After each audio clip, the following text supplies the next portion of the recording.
남편이 이혼을 요구했다. 법정에 선 날, 7살 딸아이가 판사에게 물었다. 판사님, 저희 엄마가 모르는 비밀을 하나 보여드려도 될까요? 판사가 고개를 끄덕였다. 영상이 재생되자 법정 전체가 숨을 죽였다. 그날 비좁고 차가운 법정 안. 나는 피고석에 앉아 두 손을 깍지 낀 채 마디가 하얘질 정도로 꽉 쥐고 있었다. 맞은편에는 남편 원호 씨가 깔끔하게 다려진 정장 차림으로 앉아 있었다. 마치 이 모든 일과 상관없는 사람처럼 평온한 얼굴이었다. 그의 변호사는 쉴 새 없이 내 죄를 읊어댔다. 실패한 아내, 무능한 엄마, 남편에게 기생하는 여자. 이혼 소장에서 그는 모든 재산을 요구했고 아이의 양육권까지 가져가겠다고 했다. 나는 고개를 숙였다. 그 한마디 한마디가 마치 무딘 칼날이 되어 내 살을 천천히 베어내는 듯한 기분이었다. 판사가 판결봉을 막 내리치려던 순간 문 쪽에서 떨리는 아이의 목소리가 울려 퍼졌다. 판사님, 저희 엄마가 모르는 비밀을 하나 보여드려도 될까요? 법정 안에 모든 시선이 쏠렸다. 7살배기 내 딸, 민지가 낡은 태블릿 PC 하나를 꼭 껴안은 채 서 있었다. 액정 한쪽이 거미줄처럼 깨진 태블릿이었다. 아이는 까만 눈동자로 판사가 앉은 가장 높은 자리를 똑바로 올려다보고 있었다. 심장이 쿵 하고 내려앉았다. 나는 딸아이가 그렇게 용감한 모습을 보인 것을 처음 봤다. 그리고 바로 그 순간 나는 깨달았다. 어쩌면 내 인생은 그가 말하는 것처럼 실패한 것이 아닐지도 모른다고. 적어도 나는 옳고 그름을 분별할 줄 아는 아이를 키워냈다. 하지만 우리가 어쩌다 이 막다른 길까지 오게 되었는지 이야기하려면 모든 것이 평화로워 보였던 몇 달 전 어느 아침으로 거슬러 올라가야 한다. 서울 한복판. 내가 평생의 안식처가 될 것이라 믿었던 3층짜리 집에서의 아침이었다. 그날 아침도 여느 때와 다를 바 없었다.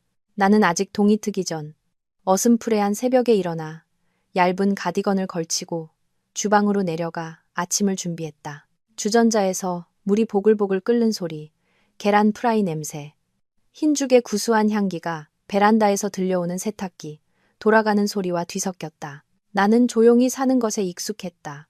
소리 없이 걷고 나지막이 말하며 내 집에서조차 그림자처럼 모든 것을 해냈다. 그저 쉬고 있는 그를 방해하지 않기 위해서였다. 커피가 왜 이 모양이야? 그가 기분이 좋지 않을 때마다 한 글자 한 글자 힘주어 내뱉던 말이었다. 7시가 채 되기 전 그의 발소리가 계단을 울리며 내려왔다. 그는 하얀 셔츠에 넥타이를 반듯하게 매고 머리는 단정하게 빗어 넘긴 채였다. 은은하게 풍겨오는 고급 향수 냄새. 식탁에 앉자마자 그는 미간을 찌푸렸다. 내가 타준 커피를 한 모금 마시더니 차갑게 말했다. 나는 깜짝 놀라 황급히 고개를 숙였다. 미안해요. 원두를 너무 많이 넣었나 봐요. 다시 타줄게요. 됐어. 그는 마치 내 존재까지 밀어내듯 커피잔을 멀찍이 밀어냈다. 아주 오래전부터 우리의 아침에는 대화가 없었다. 따뜻한 눈맞춤이나 미소도 사라진 지 오래였다. 신혼 시절 그가 바로 이 식탁에 앉아 내 손을 잡고 했던 말이 아직도 기억난다. 진미야, 당신은 집에서 쉬기만 해. 내가 벌어다 먹여 살릴게. 그때 나는 그 말을 행복의 약속이라 순진하게 믿었다. 나중에서야 깨달았다. 그것은 내 경력과 수입, 그리고 나 자신을 포기하라는 선고나 다름없었다는 것을. 민지는 아직 안 일어났어? 그는 여전히 스마트폰에서 눈을 떼지 않은 채 물었다. 일어났어요. 지금 씻고 있어요. 오늘 당신이 민지 등교 좀 시켜줄래요? 그는 마지못해 하고 대답했다. 잠시 후 민지가 책가방을 메고 양 갈래로 머리를 묶은 채 단정한 초등학교 교복 차림으로 계단을 뛰어내려왔다. 아이는 내 목을 끌어안고 제잘거렸다. 엄마, 다녀오겠습니다. 엄마, 오늘 미술 시간에 우리 집을 아주 예쁘게 그릴 거예요. 나는 미소를 지으며 아이의 부드러운 머리카락을 쓰다듬었다. 우리 집은 언제나 예쁘지. 우리 민지가 있으니까. 딸아이의 목소리를 듣고서야 남편은 고개를 들고 억지로 다정한 미소를 지어 보였다. 이리 와, 공주님. 얼른 먹고 아빠랑 학교 가자. 나는 곁에 서서 부녀의 모습을 바라보았다. 가슴 한편이 따뜻해지면서도 동시에 시큰거렸다. 그는 마치 아이가 있을 때만 다정해지는 사람 같았다. 그의 눈에 비친 나는 이미 오래전부터 집안의 의자나 식탁과 다를 바 없었다. 부녀가 떠나고 나자 넓은 집은 갑자기 낯설 만큼 텅 비게 느껴졌다. 나는 식탁을 치우고 설거지를 하고 세탁기에 빨래를 넣고 바닥을 닦고 화초에 물을 주었다. 기계처럼 모든 일을 해냈다. 아주 사소한 희망 하나를 품고서 집이 충분히 깨끗하고 밥이 충분히 맛있고 내가 충분히 착하고 조용하면 언젠가 그가 예전처럼 돌아와 주지 않을까 하는 희망이었다. 그날 점심 나는 차를 몰아 민지를 데리러 학교에 갔다. 차에 타자마자 아이는 신이 나서 떠들었다. 엄마, 오늘 제가 엄마를 반에서 제일 예쁘게 그려서 선생님한테 별 3개나 받았어요. 나는 웃음이 터졌다. 아이의 그림 속 반에서 제일 예쁜 엄마는 어떤 모습일까? 머리를 대충 틀어 올리고 손에서는 늘 주방 세제 냄새가 나는 여자. 옷은 언제나 헐렁한 실내복 차림인 나를 누가 예쁘다고 할까? 하지만 아이의 눈에는 엄마가 최고였다. 그 생각만으로도 목이 메어왔다. 집 대문에 도착해 열쇠를 찾고 있을 때 우체부 아저씨 한 분이 집 앞에 오토바이를 세우고 크게 외쳤다. 서진미 씨, 등기 우편입니다. 나는 의아했다. 최근에 무언가를 주문한 적도 없고 멀리 사는 친척이 편지를 보낼 리도 없었다. 두툼한 노란색 서류 봉투를 받아든 나는 순간적으로 오싹함을 느꼈다. 봉투 왼쪽 상단에는 서울 서초동에 위치한 한 법무법인의 이름이 인쇄되어 있었다. 잘못 온 걸 거야. 나는 스스로에게 중얼거리며 애써 밝게 웃으며 민지에게 말했다. 우리 딸, 방에 올라가서 옷 갈아입고 있어. 엄마가 국 데워서 따뜻하게 해놓을게. 민지가 통통거리며 2층으로 올라갔다. 나는 홀로 소파에 앉아 떨리는 손으로 봉투를 뜯었다. 안에서 흰 종이들이 스르륵 미끄러져 나왔다. 첫 줄에 굵게 인쇄된 몇 글자가 눈에 박혔다. 이혼소송소장. 나는 그대로 얼어붙었다. 시선은 그 아랫줄에 고정되었다. 원고, 박원호, 피고, 서진미. 온 세상이 기울어지는 듯했다. 길거리의 차 소리는 멀어지고 쿵쾅거리는 내 심장 소리만 귓가에 가득 찼다. 나는 한 줄 한 줄 읽어내려갔다. 읽을수록 등골이 서늘해졌다. 소장에서 원호 씨는 내가 아내와 어머니로서의 본분을 다하지 않았고 지출 관리 능력이 부족하며 종종 정서적으로 불안정한 모습을 보여 자녀의 심리 발달에 악영향을 미칠 우려가 있다고 주장했다. 그의 변호사는 그가 아이의 양육권을 전부 갖고 현재 살고 있는 집과 예금 계좌의 모든 돈도 그의 명의로 할 것을 요구한다고 나열했다. 이유는 모든 재산이 남편의 수입으로 형성되었으며 아내는 경제적 기여를 한 바 없다는 것이었다. 나는 헛웃음을 터뜨렸다. 목구멍은 타는 듯이 아팠다. 지난 10년간 집에서 밥하고 빨래하고 아이가 아플 때 돌보고 그가 술에 취해 들어온 날 밤을 새웠던 그 모든 시간이 그의 눈에는 그저 0이었던 것이다. 차가운 거실 바닥에 얼마나 오래 앉아 있었는지 모른다. 이혼 소장은 내 주위에 흩어져 있었다. 현관문이 철컥 열리는 소리에 나는 깜짝 놀라 고개를 들었다. 원호 씨가 평소보다 일찍 돌아왔다. 그는 문 앞에 서서 내 발치에 떨어진 서류들을 보았지만 전혀 놀라지 않았다. 그의 눈빛은 잔인할 정도로 평온했다. 이게 어떻게 된 거예요? 목소리가 메마르게 갈라져 나왔다. 그는 구두를 벗고 정장 재킷을 옷걸이에 걸며 마치 정해진 이야기를 들려주듯 천천히 집 안으로 들어오며 말했다. 읽어봤으면 알 거 아냐. 이혼하고 싶어. 모든 건 변호사한테 맡겨놨으니까 당신은 서명만 하면 돼. 왜요? 내가 뭘 잘못했는데요? 그는 나를 돌아보며 입꼬리를 비틀어 차가운 미소를 지었다. 당신은 실패한 아내이자 실패한 엄마야. 집이 조금만 어질러져도 아이가 몇 번 울기만 해도 신경질 내고 울고 불고 약해 빠졌지.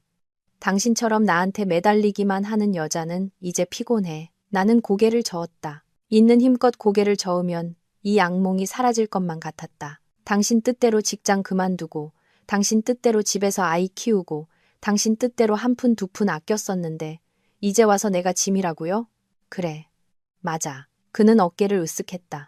그리고 이미 결정했어. 소장도 접수했고. 서로를 위해서 좋은 일이야. 서명해. 법원에서 끝나면 위자료 조금 챙겨줄 테니 어디든 가고 싶은 대로 가. 나는 그를 바라보았다. 몇 년 전 무릎 꿇고 청혼하던 남자는 이미 오래전에 죽은 것 같았다. 지금 내 앞에는 차갑고 계산적인 낯선 사람만 서 있었다. 그 순간에도 나는 그가 이보다 더 많은 함정을 파놓았을 줄은 상상하지 못했다. 그리고 내가 이 나라의 법정 바로 그 위에서 막다른 길로 몰리게 될 줄도. 하지만 나를 구해줄 사람이 아직 한글도 다 떼지 못한 7살 배기 아이와 그 아이가 밤마다 껴안고 자던 액정 깨진 낡은 태블릿 PC가 될 줄은 꿈에도 몰랐다. 그날 밤 원호 씨가 이미 결정했어라고 말하는 것을 들은 후 내 머릿속에서 무언가 뚝 하고 부러지는 소리가 들렸다. 그것은 단순히 결혼 생활이 아니었다. 10년의 청춘, 10년의 믿음, 한 사람에게 쏟아부었던 모든 것이었다. 나는 바닥에 주저앉아 거실 문이 닫히는 소리, 화장실에서 물 흐르는 소리, 그리고 그가 누군가와 전화 통화하는 소리를 들었다. 그의 목소리는 불과 몇 미터 떨어진 곳에서 아내가 울고 있다는 사실을 모르는 사람처럼 나지막하고 즐거워 보였다. 민지는 그날 일찍 잠이 들었다. 아이는 여전히 천진난만하게 베개를 껴안고 고민형을 품에 안은 채 자신만의 꿈속으로 빠져들었다. 나는 문가에 서서 아이를 바라보았다. 가슴이 아프면서도 안쓰러웠다. 아이를 꼭 껴안고 언젠가 엄마와 함께 있지 못할 수도 있다고 말해주고 싶었지만 목이 꽉 막혀 아무 말도 할 수 없었다. 그날 밤 나는 잠들지 못했다. 소파에 앉아 이혼 소장을 테이블 위에 펼쳐놓고 마치 스스로를 고문하듯 읽고 또 읽었다. 읽을 때마다 새로운 상처가 드러났다. 정서 불안, 양육 능력 부족, 아동 심리 발달에 미칠 위험 같은 단어들은 나를 오싹하게 만들었다. 아이가 열이 날 때마다 내가 어떻게 안고 있었는지, 아이가 밤새 기침을 할 때 내가 어떻게 아이를 안고 동이 틀 때까지 서성였는지, 비 오는 오후에 둘이 앉아 종이 비행기를 접으며 아이가 까르르 웃던 모습들이 떠올랐다. 그런데 이제 그 모든 것이 위험과 위협으로 왜곡되고 있었다. 동이 틀 무렵에야 겨우 눈을 붙였다. 눈을 떴을 때는 이미 햇살이 방 안 가득 들어와 있었다. 문득 정신이 번쩍 들었다. 이대로 가만히 있으면 그는 민지를 빼앗고 이 집까지 빼앗아 갈 것이다. 마냥 앉아서 울고만 있을 수는 없었다. 희미한 가능성이라도 붙잡고 싸울 방법을 찾아야 했다. 나는 서랍장을 뒤져 낡은 가죽 지갑을 찾아냈다. 남아있는 몇 장의 지폐를 세어보았다. 지난 몇 년간 원호 씨는 매달 딱 쓸 만큼의 생활비만 주었고 모든 지출 내역을 꼼꼼히 기록했다. 나는 수입도 따로 모아둔 비상금도 없었다. 유일한 희망은 부부 공동 명의로 된 예금 통장. 그가 언젠가 급한 일이 생길 때를 대비해 모아두자고 했던 것이었다. 나는 스마트폰을 열어 은행 앱에 접속했다. 잔액이 화면에 뜨는 순간 손이 차갑게 식었다. 영원이라는 글자가 선명하게 보였다. 믿을 수 없어 거래 내역을 확인했다. 그는 몇 달에 걸쳐 꾸준히 큰 금액을 다른 계좌로 몰래 이체하고 있었다. 가장 최근 거래는 불과 3일 전 마지막 남은 돈까지 모두 인출되었다. 이혼 소송을 제기하기 전에 그는 이미 내 모든 퇴로를 차단해 놓았던 것이다. 나는 대낮에 소리내어 울었다. 스마트폰이 손에서 미끄러져 바닥에 떨어졌다. 바로 그때 방문을 조심스럽게 노크하는 소리와 함께 민지의 잠긴 목소리가 들렸다. 엄마, 아직 아침 안 만드셨어요? 나는 황급히 눈물을 닦고 억지로 몸을 일으켰다. 응, 엄마가 금방 해줄게. 우리 딸, 씻고 내려와. 나는 이혼 소장을 서랍 깊숙이 숨기고 아무 일도 없는 척했다. 식탁에는 원호 씨가 여전히 스마트폰으로 뉴스를 보며 태연하게 앉아 있었다. 내가 그의 앞에 따뜻한 국 한 그릇을 놓아주자 그는 나를 쳐다보지도 않고 차갑게 물었다. 오늘 시간 되면 당신 변호사나 만나러 가. 이 일 길게 끌고 싶지 않으니까 빠를수록 좋아. 나는 젓가락을 쥔 손에 땀이 나는 것을 느꼈다. 나는 변호사 선임할 돈 없어요. 그는 입꼬리를 올렸다. 그럼 더 잘 됐네. 복잡하지 않고. 우리 쪽에서 작성한 합의서에 서명만 하면 돼. 괜히 법정까지 가서 시간 낭비할 필요 없잖아. 그동안의 정을 생각해서 얼마가는 지원해줄게. 그가 정이라는 단어를 강조하는 방식에 소름이 돋았다. 옆에 앉은 민지는 아빠와 엄마 사이를 번갈아 보며 불안한 눈빛을 보냈다. 나는 애써 아이에게 미소를 지어 보였지만 7살짜리 아이가 집안을 가득 메운 무거운 공기를 느끼지 못할 리 없었다. 그날 부녀가 집을 나선 후 나는 용기를 내어 오랜 친구인 행이에게 전화를 걸었다. 결혼 전 우리는 작은 회사에서 함께 일했다. 내가 퇴사한 후 행이는 더 공부해서 법률구조공단의 협력 직원으로 일하고 있었다. 내가 몇 마디 상황을 설명하자 행이는 한동안 말이 없다가 가라앉은 목소리로 말했다. 진미야, 이거 간단한 문제가 아니야. 하지만 저 사람이 너를 빈털터리로 내쫓게 놔둘 순 없지. 내가 아는 변호사님 한 분 소개해줄게. 사회적 약자인 여성들 사건을 주로 맡으시는 분인데 수임료도 좀 더 유연하게 조정해 주실 거야. 오늘 갈 수 있겠어? 나는 서둘러 시계를 보았다. 벌써 오전 10시가 다 되어가고 있었다. 심장이 빠르게 뛰었다. 응, 갈게. 행이가 소개해준 변호사 사무실은 낡은 상가 건물에 있었다. 나는 일일이 법률사무소라는 빛바랜 간판 아래 서서 걱정과 두려움에 휩싸였다. 머릿속에는 남루한 옷차림으로 아이를 안고 법원 문 앞에서 우는 여자들의 모습이 떠올랐다. 언젠가 나도 남편에게서 나를 구해줄 사람을 찾아다니는 신세가 될 줄은 몰랐다. 이리 변호사는 50대쯤 되어 보이는 다부진 체격의 작지만 총기 있는 눈을 가진 남자였다. 그는 내 이야기를 중간에 끊지 않고 들어주었고 가끔 몇 가지 세부 사항을 물으며 꼼꼼히 메모했다. 내가 목이 메어 말을 잇지 못하자 그는 내게 휴지를 건네며 나지막이 말했다. 천천히 다 말씀하세요. 여기서는 아무도 당신을 판단하지 않습니다. 나는 이혼 소장 이야기, 텅 비어버린 예금 통장 이야기, 그리고 원호 씨가 나를 정서적으로 불안정하고 아이를 키울 자격이 없다고 주장하는 것에 대해 이야기했다. 최근 그가 집에 잘 들어오지 않고 셔츠에서 낯선 향수 냄새가 나며 한밤중에 베란다로 나가 전화를 받던 일까지 모두 털어놓았다. 마음속으로는 의심했지만 늘 남자는 사회생활을 하려면 어쩔 수 없어. 의심하지 말자고 스스로를 다독였던 일들이었다. 이리 변호사는 한동안 깊은 생각에 잠겨 있다가 말했다. 말씀하신 대로라면 남편분께서 아주 치밀하게 준비하셨군요. 재산을 모두 빼돌리고 경제적 책임을 전부 당신에게 떠넘긴 다음 당신을 쓸모없는 아내이자 불안정한 엄마 이미지로 만들고 있어요. 분명히 유능한 변호사가 뒤에 있을 겁니다. 특히 민지 양의 양육권 다툼이 아주 치열할 겁니다. 나는 마른 침을 삼켰다. 재산은 필요 없어요. 정말이에요. 집이나 돈은 다시 시작하면 되지만 민지는 잃을 수 없어요. 아이를 지킬 수 있게 도와주세요. 이리 변호사는 내 눈을 똑바로 바라보며 천천히 하지만 단호하게 말했다. 지키느냐 마느냐는 변호사뿐만 아니라 당신 자신에게도 달려 있습니다. 진실에 달려 있죠. 우선 상대방이 어떤 증거를 제출했는지부터 확인해야 합니다. 그리고 남편분이 상황을 조작했던 모든 순간을 명확하게 기억해내셔야 해요. 불리하다고 생각하지 마십시오. 진실은 언제나 가장 강력한 무기입니다. 다만 우리가 그것을 꺼내놓을 용기가 있느냐의 문제일 뿐이죠. 나는 고개를 끄덕였지만 마음은 여전히 복잡했다. 용기는 있었지만 증거는 없었다. 텅 빈 계좌. 내가 아파 누워있을 때 찍힌 어질러진 집 사진. 내 명의의 카드 청구서. 그리고 집에 있는 여자가 뭘 알겠어. 감정적이고 약해 빠졌지라고 생각하는 사회의 편견까지. 모든 것이 나에게 불리했다. 그날 저녁 집에 돌아왔을 때 거실의 광경은 내 심장을 내려앉게 했다. 원호 씨가 집 중앙에 앉아 있었고 그의 손에는 번쩍이는 새 태블릿 PC가 들려 있었다. 민지는 아빠 옆에 앉아 눈을 반짝이고 있었다. 아빠, 고맙습니다. 이 장난감 정말 예뻐요. 그는 아이의 머리를 쓰다듬었다. 이건 장난감이 아니야. 착한 딸에게 주는 아빠의 선물이지. 나중에 아빠랑 같이 살면 아빠가 더 좋은 거 많이 사줄게. 게임도 몇 개 깔아놨고 영어 공부 프로그램도 있어. 나는 문가에 서서 등골이 오싹해지는 것을 느꼈다. 나중에 아빠랑 같이 살면이라는 말은 내 귀에 위협처럼 들렸다. 그는 나를 보며 입꼬리를 살짝 올렸다. 목소리는 무미건조했다. 봤지? 내가 아이의 미래를 책임질 수 있는 사람이야. 당신은 주방에서 맴돌기만 할 뿐이고 잘 생각해봐. 그날 밤 민지가 잠든 후 나는 아이의 이불을 덮어주러 방에 들어갔다. 은은한 노란빛의 수면등이 아이의 동그란 얼굴을 비추고 있었다. 너무나 평화로워서 가슴이 아팠다. 몸을 숙이다가 우연히 아이의 베개 밑이 불룩하게 솟아있는 것을 보았다.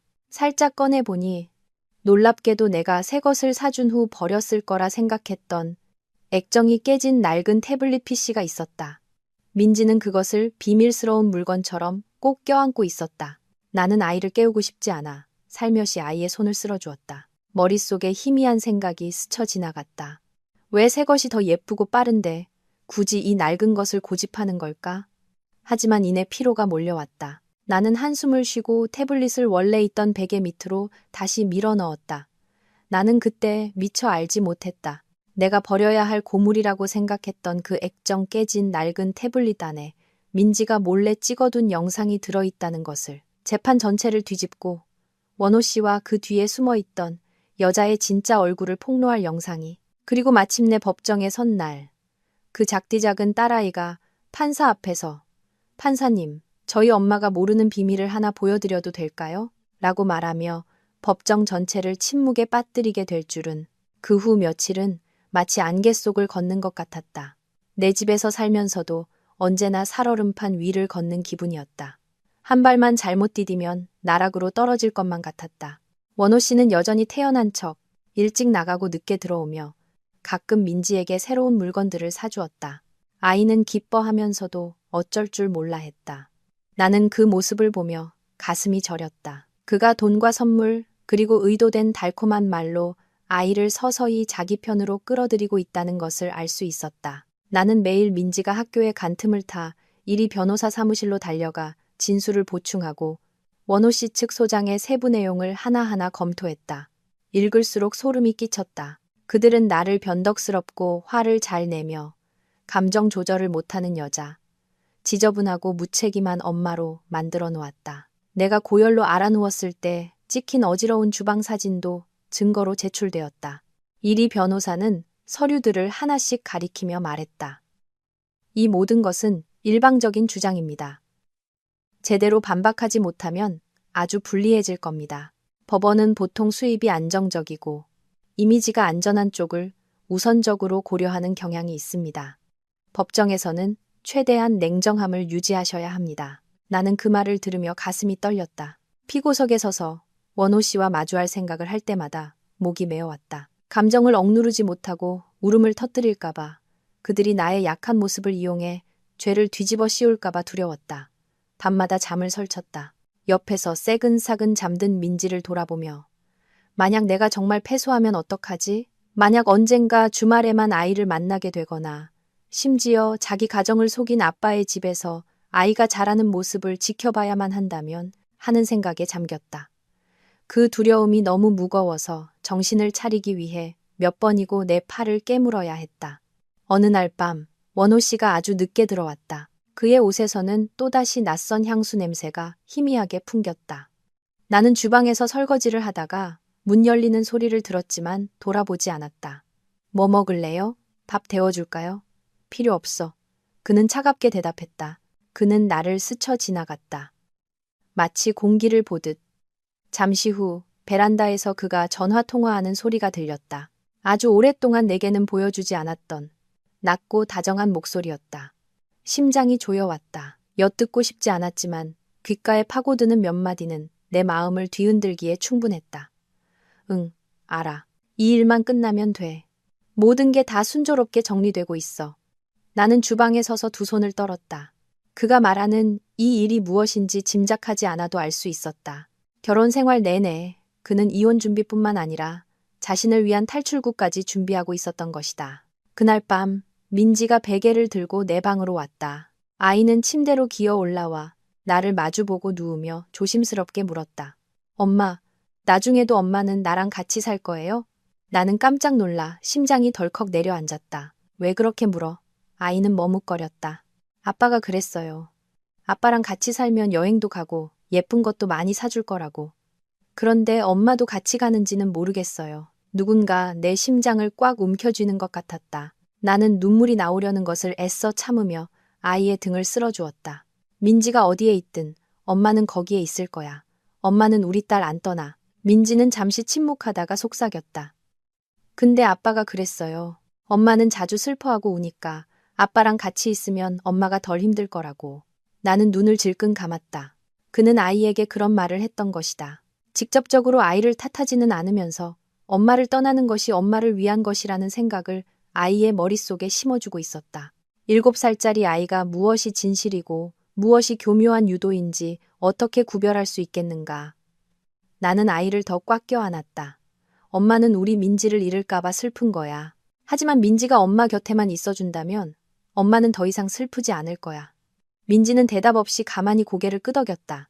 아마 아이의 마음도 헝클어진 실타래처럼 복잡했을 것이다. 법원에서 소환장이 온 날, 나는 통지서를 든 손이 얼음장처럼 차가워지는 것을 느꼈다. 마주해야 할 시간이 얼마 남지 않았다. 이리 변호사는 내게 하나하나 신신당부했다. 식사를 잘 챙겨 먹고 너무 초췌한 모습을 보이지 말 것. 법정에서는 절대로 소리치거나 울지 말고 질문의 핵심에만 답할 것. 하지만 집에 돌아와 아무렇지 않게 TV를 보고 있는 원호 씨를 보자 재판날을 그저 평범한 학부모 상담일처럼 여기는 듯한 그의 모습에 나는 분노를 억누를 수 없었다. 몇 년 만에 처음으로 나는 그에게 정면으로 물었다. 당신 정말로 나한테서 민지를 빼앗아야겠어요? 그는 나를 돌아보았다. 눈빛은 얼음장 같았다. 빼앗는 게 아니라 되찾는 거야. 당신은 아이를 키울 자격이 없어. 내 돈 다 가져가고 집도 다 가져가고 이제 와서 내가 자격이 없다고요? 나는 눈물이 섞인 헛웃음을 터뜨렸다. 그는 대답하지 않았다. 그는 일어나 셔츠 깃을 바로잡았다. 법원에서 결정할 일이야. 말해봐야 소용없어. 그날 밤 나는 또 민지의 방으로 갔다. 아이는 이미 잠들어 있었고 여전히 베개를 껴안은 채였다. 베개 밑으로는 액정이 깨진 낡은 태블릿 PC의 모서리가 보였다. 나는 그것을 한참 동안 바라보았다. 이상하고 희미한 감정이 마음을 스쳐 지나갔다.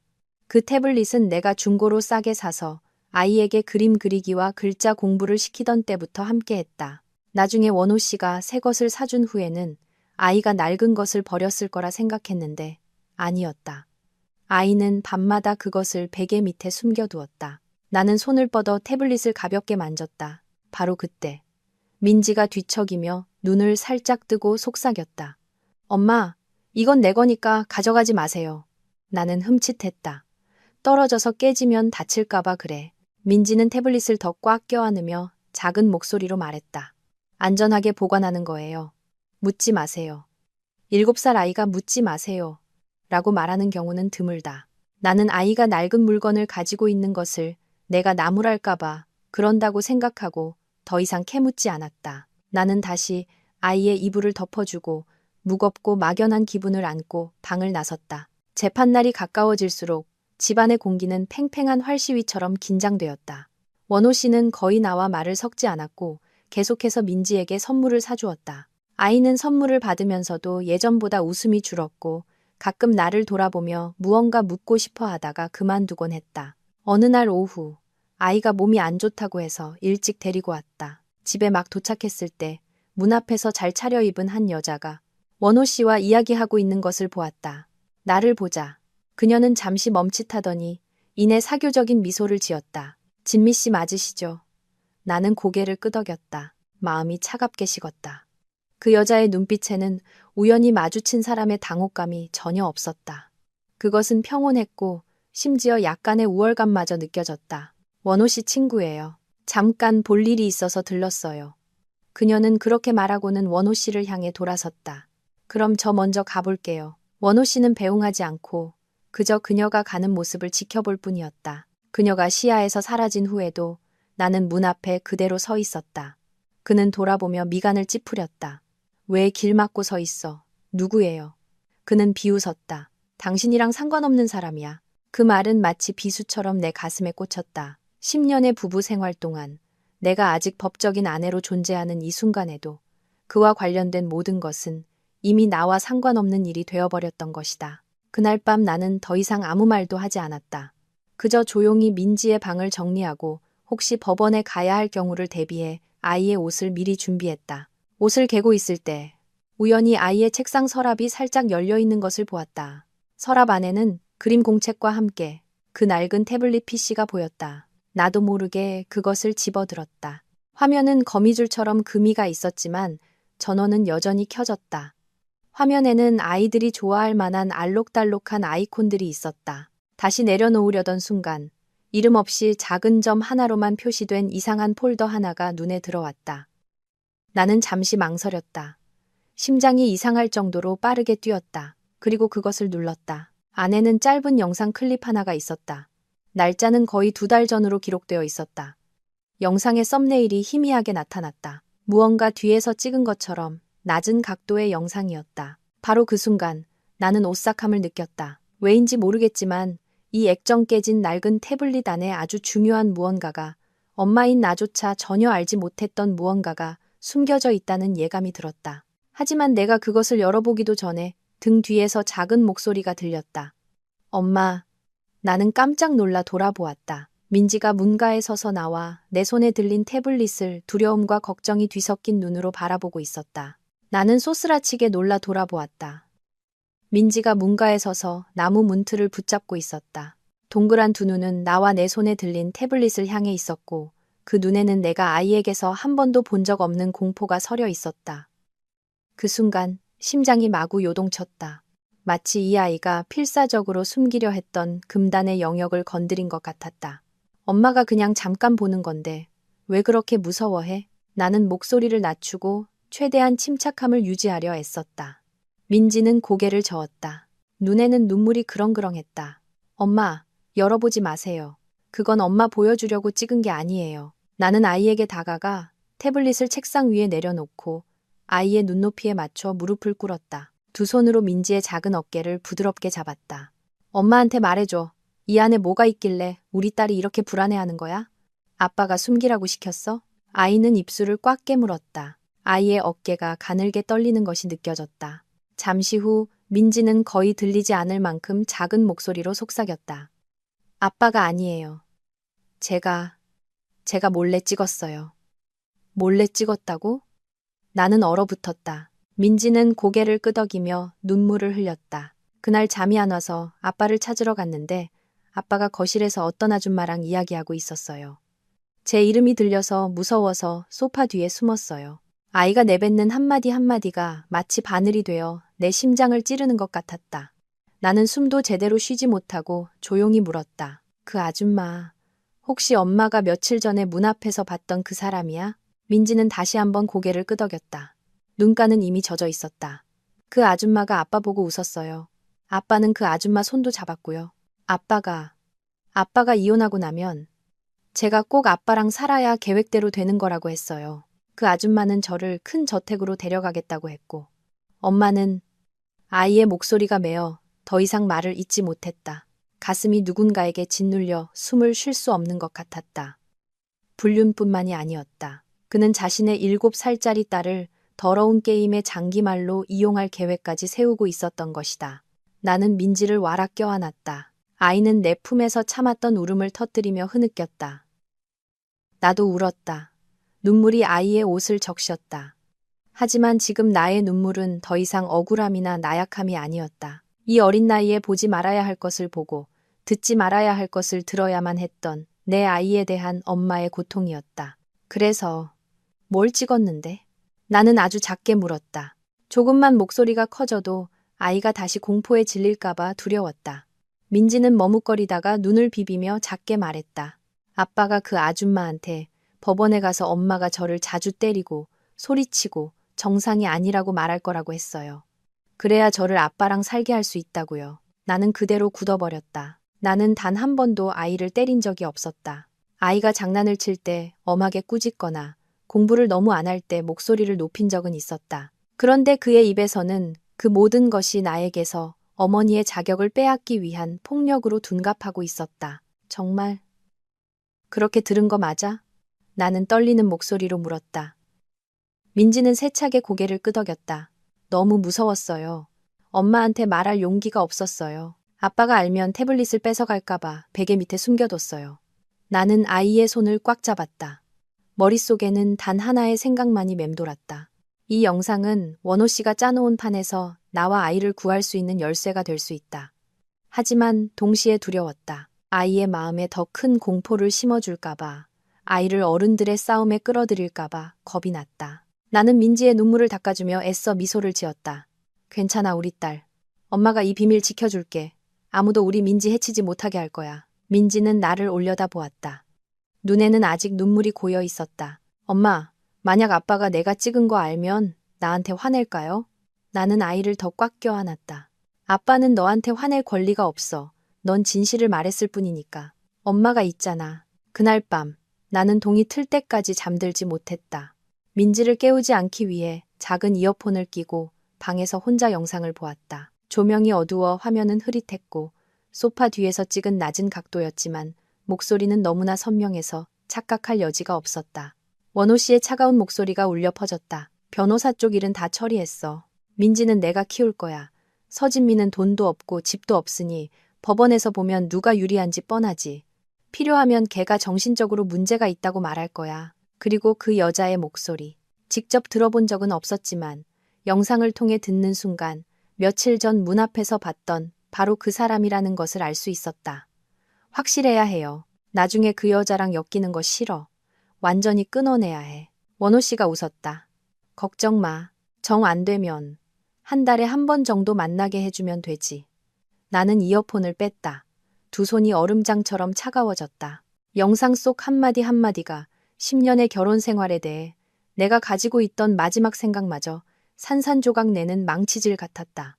배신뿐만이 아니었다. 끝간데 없는 잔인함이었다. 다음 날 아침, 나는 태블릿 PC를 들고 이리 변호사를 찾아갔다. 그는 영상을 아주 신중하게 여러 번 돌려보았다. 영상이 끝난 후 그는 고개를 들어 나를 보았다. 그의 눈에는 처음으로 확신이 어려 있었다. 이 영상을 확보하신 건 정말 다행입니다. 이건 단순히 남편분의 외도 증거가 아니라 더 중요한 것은 그가 허위 사실을 꾸며 양육권을 뺏으려 한 음모를 입증하는 증거입니다. 이 영상은 정확한 시점에 공개하면 판도를 완전히 뒤집을 수 있습니다. 나는 가방끈을 꽉 쥐었다. 하지만 이건 제 아이가 찍은 거예요. 아이가 아직 너무 어린데 나중에 상처받을까봐 걱정돼요. 이리 변호사는 잠시 생각에 잠겼다가 말했다. 그래서 타이밍을 잘 선택해야 합니다. 무작정 제출하는 것이 능사가 아닙니다. 어떤 진실은 법정에서 상대방이 스스로 정체를 드러내게 만든 후에야 터뜨려야 그 위력이 극대화됩니다. 나는 이 싸움이 진실뿐만 아니라 냉철함도 필요하다는 것을 깨달았다. 그 후 며칠 동안 나는 아무것도 모르는 척했다. 평소처럼 장을 보고 밥을 하고 빨래를 하며 조용히 민지를 돌봤다. 원호 씨는 점점 더 자신만만해졌다. 그는 내게 말을 더 많이 걸어왔지만 그것은 법정에서 서로를 힘들게 하지 말고 마음의 준비를 하라는 경고였다. 한 번은 동정하는 척하기도 했다. 그냥 협조해. 나중에도 아이는 만나게 해줄게. 괜히 법정에서 지고 나서 소란 피우면 사람들이 당신을 미친 여자 취급할 거야. 나는 고개를 숙인 채 대답하지 않았다. 마음속은 이상할 정도로 평온했다. 결정적인 패를 손에 쥐고 그것을 내려놓을 정확한 때를 기다리는 사람의 평온함이었다. 민지에게도 신신당부했다. 법정 이야기는 하지 않고 그저 부드럽게 말했다. 나중에 누가 집안일에 대해 물어보면 우리 딸은 그냥 보고 들은 대로만 말하면 돼. 무서워할 필요 없어. 진실을 말하는 것만으로도 충분해. 민지는 고개를 끄덕였다. 눈에는 약간의 걱정이 서려 있었지만 2달 동안 혼자 짊어졌던 비밀의 무게를 내려놓아서인지 표정은 한결 가벼워 보였다. 아이는 밤마다 나를 꼭 껴안았다. 마치 눈을 감으면 내가 사라져버릴까봐 두려워하는 것 같았다. 재판 날이 하루하루 다가왔다. 재판 전날 밤, 원호 씨는 집에 들어오지 않았다. 나는 묻지 않았다. 그저 조용히 민지의 옷을 챙기고 가장 단정하고 깨끗한 원피스를 골라주었다. 아이에게 일찍 자라고 말했지만 한밤중에도 아이가 어둠 속에서 나를 바라보고 있는 것을 느낄 수 있었다. 엄마, 내일 사람 많아요? 조금 많을 거야. 하지만 엄마 곁에만 있으면 돼. 만약 아빠가 엄마 나쁘게 말하면 저도 말해도 돼요? 나는 잠시 멈칫했다가 조용히 대답했다. 그게 진실이라면 넌 말할 권리가 있어. 민지는 침묵했다. 잠시 후 아이는 작은 목소리로 말했다. 엄마, 무서워하지 마세요. 제가 아빠한테서 엄마를 뺏기게 두지 않을 거예요. 그 어린아이의 말에 심장이 꽉 조여왔다. 나는 아이를 품에 안았다. 작은 머리카락 위로 소리 없이 눈물이 흘렀다. 내일은 내 인생이 다른 길로 접어드는 날이 될지도 모른다. 그리고 내가 가장 약하다고 생각했던 바로 그 아이가 나에게 가장 큰 버팀목이 되어주고 있었다. 다음 날 아침, 나는 아직 동이 트기도 전에 잠에서 깼다. 집 안은 고요했고 시계 초침 소리만 규칙적으로 들려왔다. 민지는 아직 깊이 잠들어 있었고 작은 얼굴은 베개에 파묻혀 있었다. 나는 조용히 일어나 한참 동안 침대 옆에 서서 아이를 바라보았다. 이 시간 동안 처음으로 막연한 두려움이 아닌 구체적인 걱정이 밀려왔다. 오늘 단 한 번의 실수로 나는 아이를 영원히 잃을 수도 있었다. 주방으로 내려가 우리 모녀를 위해 간단하게 라면을 끓였다. 민지가 잠에서 깨자 어젯밤 미리 준비해둔 단정한 원피스를 입히고 머리를 깔끔하게 묶어주었다. 아이는 거울 속 자신을 보더니 나를 돌아보며 작은 미소를 지어 보였다. 엄마, 저 오늘 착하게 있을게요. 나는 고개를 끄덕였다. 목이 메어왔다. 언제는 착하지 않은 적이 있었니? 원호 씨는 어젯밤 집에 들어오지 않았고 아침 8시가 다 되어서야 나타났다. 단정한 정장의 구두는 반짝였고 얼굴은 마치 아무 일도 없었던 것처럼 평온했다. 그는 나와 민지를 무심하게 쳐다보며 말했다. 가자. 재판 늦겠다. 나는 대답하지 않고 민지의 손을 잡고 그를 따라 나섰다. 평생의 안식처라고 생각했던 그 집을 차는 침묵 속에서 굴러갔다. 익숙한 길이 낯설게만 느껴졌다. 민지는 뒷좌석에 앉아 작은 두 손을 꽉 쥐고 있었다. 내가 돌아보자. 아이는 애써 숨기려던 불안한 눈빛과 마주쳤다. 나는 뒤로 손을 뻗었고 아이는 내 손을 꼭 잡았다. 법원 앞은 사람들로 붐볐고 바깥의 시끄러운 거리와는 다른 엄숙한 분위기가 감돌았다. 원호 씨는 마치 이곳이 자신의 영역인 양빠른 걸음으로 정문을 향해 걸어갔다. 나는 민지를 데리고 그 뒤를 따랐다. 계단 앞에서 이리 변호사님을 보았다. 그는 내게 조용히 고개를 끄덕여 보였다. 그의 침착한 눈빛, 그 작은 몸짓 하나만으로도 요동치던 내 마음이 조금은 진정되었다. 법정 안, 나무 의자들이 줄지어 놓여 있었고 차가운 백색 조명이 아래를 비추고 있었다. 나는 피고석에, 민지는 내 옆에 앉았다. 아이의 두 발은 바닥에 닿지 않아 습관처럼 가볍게 흔들리고 있었다. 원호 씨는 맞은편에 그의 변호사와 나란히 앉아 있었다. 그를 보고서야 깨달았다. 그는 결코 혼자가 아니었다. 며칠 전 그 여자도 뒷좌석에 앉아 있었다. 정성 들여 화장을 한 채 날카로운 눈빛으로 나를 쏘아보고 있었다. 판사가 들어서자 모두가 일어섰다.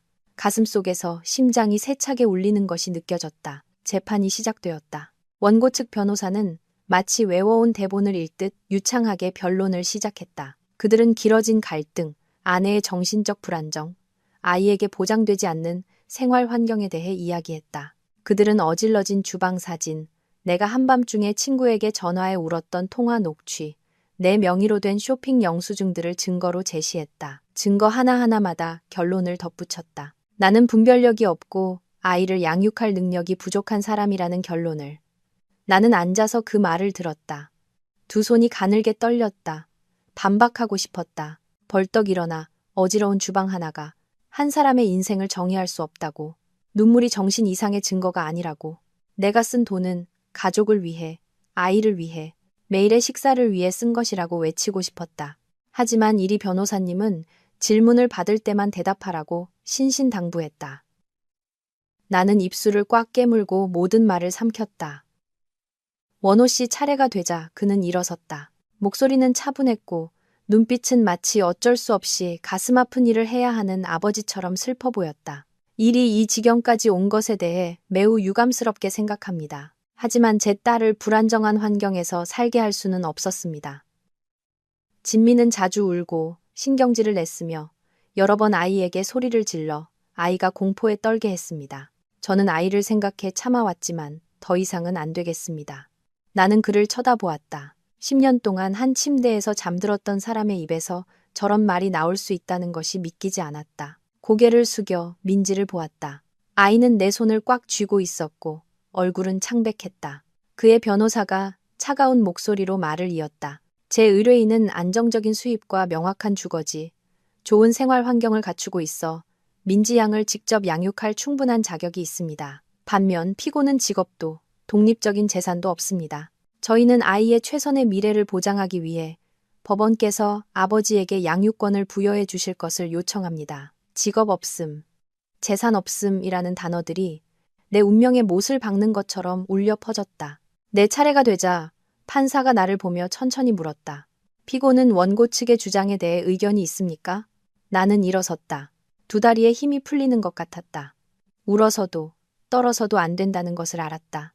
나는 심호흡을 하고 최대한 평소의 목소리를 유지하려 애썼다. 재판장님, 제가 현재 수입이 없는 것은 사실입니다. 과거 남편의 바람에 따라 집에서 아이를 돌봤기 때문입니다. 제가 이 결혼 생활로 인해 상처받아 많이 울고 힘들어했던 것도 사실입니다. 하지만 저는 단 한 번도 아이를 때리거나 방치한 적이 없습니다. 지난 7년간 제 모든 시간은 오로지 민지를 돌보는 데 쓰였습니다. 상대 변호사는 즉시 반박했다. 그들이 미리 준비한 진술서에는 오래전에 그만둔 가사도우미가 진미 씨는 성격이 급하고 아이를 자주 혼냈다고 증언한 내용이 담겨 있었다. 나는 그 말을 들으며 마음이 차갑게 식어가는 것을 느꼈다. 과장된 이야기들이 사람들 앞에서 진실이 되어가고 있었다. 법정 안의 공기는 무겁게 가라앉았다. 사방이 막힌 곳에 홀로 서 있는 기분이었다. 그리고 판사가 민지를 돌아보았다. 민지는 아빠랑 살고 싶니? 엄마랑 살고 싶니? 그 질문은 마치 비수처럼 내 심장에 꽂혔다. 나는 아이의 손을 더 꽉 잡았다. 아이가 떨까봐, 울까봐, 원호 씨가 그동안 머릿속에 심어놓은 말들을 반복할까봐 두려웠다. 민지는 고개를 숙인 채 두 손을 꼼지락거렸다. 아이는 바로 대답하지 않았다. 법정은 쥐 죽은 듯 조용했고 나무 의자가 삐걱거리는 소리만 들렸다. 원호 씨는 아이를 바라보았다. 그의 눈빛에는 기다림과 보이지 않는 압박이 섞여 있었다. 잠시 후 민지가 조용히 고개를 들었다. 목소리가 떨렸다. 저는 엄마랑 살고 싶어요. 나는 그 말을 듣고 울음을 터뜨릴 뻔했다. 하지만 곧바로 원호 씨의 변호사가 일어섰다. 재판장님, 7살 아이는 일시적인 감정에 쉽게 좌우됩니다. 아이의 주관적인 희망에만 의존하기보다는 현실적인 조건을 고려해 주실 것을 요청합니다. 원호 씨도 이상할 정도로 부드러운 목소리로 말했다. 민지야, 다시 생각해봐. 아빠랑 있으면 더 좋은 환경에서 공부할 수 있고 더 큰 집, 너만의 방, 장난감도 많이 가질 수 있어. 엄마랑 있으면 힘들 거야. 민지는 그를 바라보았다. 눈에는 눈물이 그렁그렁했다. 아이의 입술이 무언가 말하려는 듯 달싹이다가 멈췄다. 나는 아이의 마음속에서 벌어지는 갈등을 선명하게 느낄 수 있었다. 판사는 조용히 고개를 끄덕이며 무언가를 기록했다. 재판을 15분간 휴정하겠습니다. 나는 이리 변호사님에게 이끌려 한쪽 구석으로 갔다. 그는 다급하지만 여전히 침착함을 잃지 않는 목소리로 작게 말했다. 상대방이 아주 철저하게 준비했습니다. 민지 양의 증언과 희망에만 의존해서는 상황이 여전히 매우 불리합니다. 최악의 상황에 대비해야 합니다. 나는 그를 바라보았다. 심장이 조여왔다. 그 말은 내가 아이를 잃을 수도 있다는 뜻인가? 변호사님은 직접적으로 대답하지 않았지만 그의 눈빛은 그럴 가능성이 있다는 것을 말해주고 있었다. 민지는 내 곁에 바싹 붙어 조용히 내 팔을 감쌌다. 내가 아이를 내려다보자 아이는 눈물을 삼키려는 듯 입술을 꽉 깨물고 있었다. 바로 그때 민지가 내 손을 살짝 끌어당기며 나만 들릴 만큼 아주 작게 속삭였다. 엄마, 저 비밀이 하나 있어요. 판사님한테 말하고 싶어요. 심장이 쿵 하고 뛰었다. 나는 아이의 눈을 깊이 들여다보았다. 그 어린 눈빛 속에는 두려움뿐만 아니라 가슴 아플 정도로 작은 결심이 담겨 있었다. 저 말해도 돼요? 민지가 떨리는 목소리로 다시 물었다. 나는 목이 메어 조용히 고개를 끄덕이며 아이의 머리를 쓸어주었다. 그게 진실이라면 넌 말할 권리가 있어. 바로 그 순간 나는 알았다. 우리의 마지막 문이 이 7살짜리 아이의 손에 의해 열리게 될 것이라는 것을. 휴정을 알리는 벨이 울리자 법정 안의 모든 사람들이 다시 자리에 앉았다. 나는 민지를 데리고 피고석으로 돌아갔다. 아이의 손바닥은 차갑게 식어 있었다. 나는 몸을 숙여 아이의 귀에 대고 속삭였다. 우리 딸은 보고 들은 대로만 말하면 돼. 아무도 너를 탓할 권리는 없어. 민지는 아주 가볍게 고개를 끄덕였다. 아이의 눈빛은 두려우면서도 단호했다. 마치 어린 나이에도 불구하고 스스로의 길을 선택한 사람처럼. 판사가 자리에 앉아 서류를 한번 훑어본 후 엄숙한 목소리로 말했다. 재판을 속개합니다. 최종 변론에 앞서 법원은 원민지 양의 의견을 추가로 듣고자 합니다. 법정 전체가 숨을 죽였다. 내 심장이 가슴속에서 세차게 울리는 것이 느껴졌다. 원호 씨는 몸을 완전히 돌려 아이를 바라보았다. 그의 눈에는 이전에는 없었던 긴장감이 스쳐 지나갔다. 민지가 일어섰다. 넓은 법정 안에 아이는 작디 작았다. 아이는 원피스 자락을 꽉 쥐고 있었고 어깨는 가늘게 떨리고 있었다. 1초, 2초. 그리고 아이는 고개를 들어 판사를 올려다보았다. 목소리는 떨렸지만 분명했다. 판사님, 저희 엄마가 모르는 비밀을 하나 보여드려도 될까요? 법정 안에서 작게 웅성거리는 소리가 일었다. 나는 어지러웠다. 심장이 순식간에 나락으로 떨어지는 것 같았다. 나는 아이를 돌아보며 막으려 했지만 아이의 눈빛을 보고 멈칫했다. 그것은 어린아이의 충동적인 눈빛이 아니었다. 너무 오랫동안 혼자서 감내해온 아이의 눈빛이었다. 판사는 잠시 놀란 듯하다가 천천히 고개를 끄덕였다. 말해보렴. 민지는 용기를 얻으려는 듯 나를 한번 빠르게 쳐다보았다. 그리고 아이는 옆으로 메고 있던 작은 가방에 손을 넣어 액정이 깨진 낡은 태블릿 PC를 꺼냈다. 법정 곳곳에서 사람들이 숨을 들이마시는 소리가 들렸다. 원호 씨가 벌떡 일어섰다. 재판장님, 이에 있습니다. 아이의 증언은 증거 능력이 없습니다. 판사는 손을 들어 그를 제지했다. 조용히 하시오. 법원이 판단할 것입니다. 계속하렴. 민지는 작은 걸음으로 앞으로 나아갔다. 이리 변호사님도 일어나 아이에게 다가가 태블릿을 받아 법정의 영상 시스템에 연결했다. 나는 그 자리에 앉아 두 손을 꽉 쥐었다. 손톱이 살갗을 파고들어 아팠지만 아무것도 느껴지지 않았다. 위쪽에 큰 화면이 켜졌다. 영상 속 장면은 조명이 어두워 희미했고 가볍게 노이즈가 끼어 있었다. 거실 한 구석, 소파 높이의 낮은 각도였다. 그리고 원호 씨의 목소리가 차갑고 선명하게 울려 퍼졌다. 변호사 쪽 일은 다 처리했어. 민지는 내가 키울 거야. 서진미는 돈도 없고 집도 없으니 법원에서 보면 누가 유리한지 뻔하지. 필요하면 걔가 정신적으로 문제가 있다고 말할 거야. 법정 안으로 차가운 침묵이 번져나갔다. 나는 내 가쁜 숨소리마저 똑똑히 들을 수 있었다. 이어서 그 여자의 날카로운 목소리가 들렸다. 확실해야 해요. 나중에 그 여자랑 엮이는 거 싫어. 완전히 끊어내야 해. 잠시 후 원호 씨의 목소리가 작은 웃음소리와 함께 들렸다. 걱정 마. 정안되면 한 달에 한 번 정도 만나게 해주면 되지. 영상은 거기서 멈췄다. 법정은 숨막히는 침묵에 잠겼다. 나는 원호 씨를 돌아보았다. 그의 얼굴은 새하얗게 질려 있었고 입술은 굳게 다물려 있었다. 그의 눈에는 내가 한 번도 본 적 없는 당혹감이 역력했다. 그의 등 뒤에 앉아있던 여자도 충격에 빠져 얼굴색이 변해 있었다. 판사는 천천히 우리 쪽을 내려다보았다. 목소리는 이전보다 훨씬 엄격해졌다. 원고는 이 영상 내용에 대해 어떻게 설명하겠습니까? 원호 씨가 일어섰다. 테이블 위에 얹힌 손이 가늘게 떨리고 있었다. 그는 애써 평정을 되찾으려 하며 말했다. 재판장님, 이것은 사적인 대화를 편집한 것에 불과하며 법적 효력이 없습니다. 이리 변호사님이 즉시 단호한 목소리로 반박했다. 재판장님, 해당 영상에는 날짜와 시간이 명확히 기록되어 있으며 편집의 흔적이 없습니다. 내용은 피고의 정신 상태에 대한 허위 사실을 꾸며 양육권을 빼앗으려는 의도를 명백히 보여주며 동시에 원고의 외도 관계에 대한 증거이기도 합니다.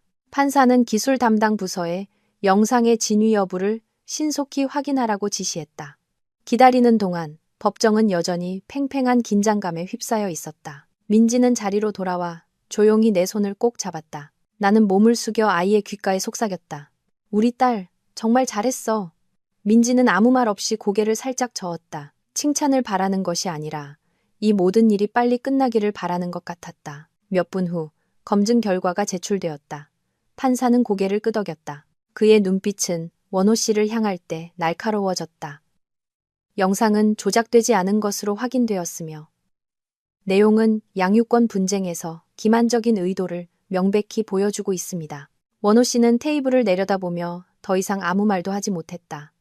처음의 자신감과 오만함은 그 순간 완전히 무너져 내렸다. 그의 변호사는 상황을 수습하려 경제적 조건을 다시 주장했지만 이제 그 어떤 말도 설득력을 잃고 어색하게 들릴 뿐이었다. 법정에서 중요한 것은 돈이나 집이 아니라 아버지로서의 자격에 대한 의문이 제기되었기 때문이다.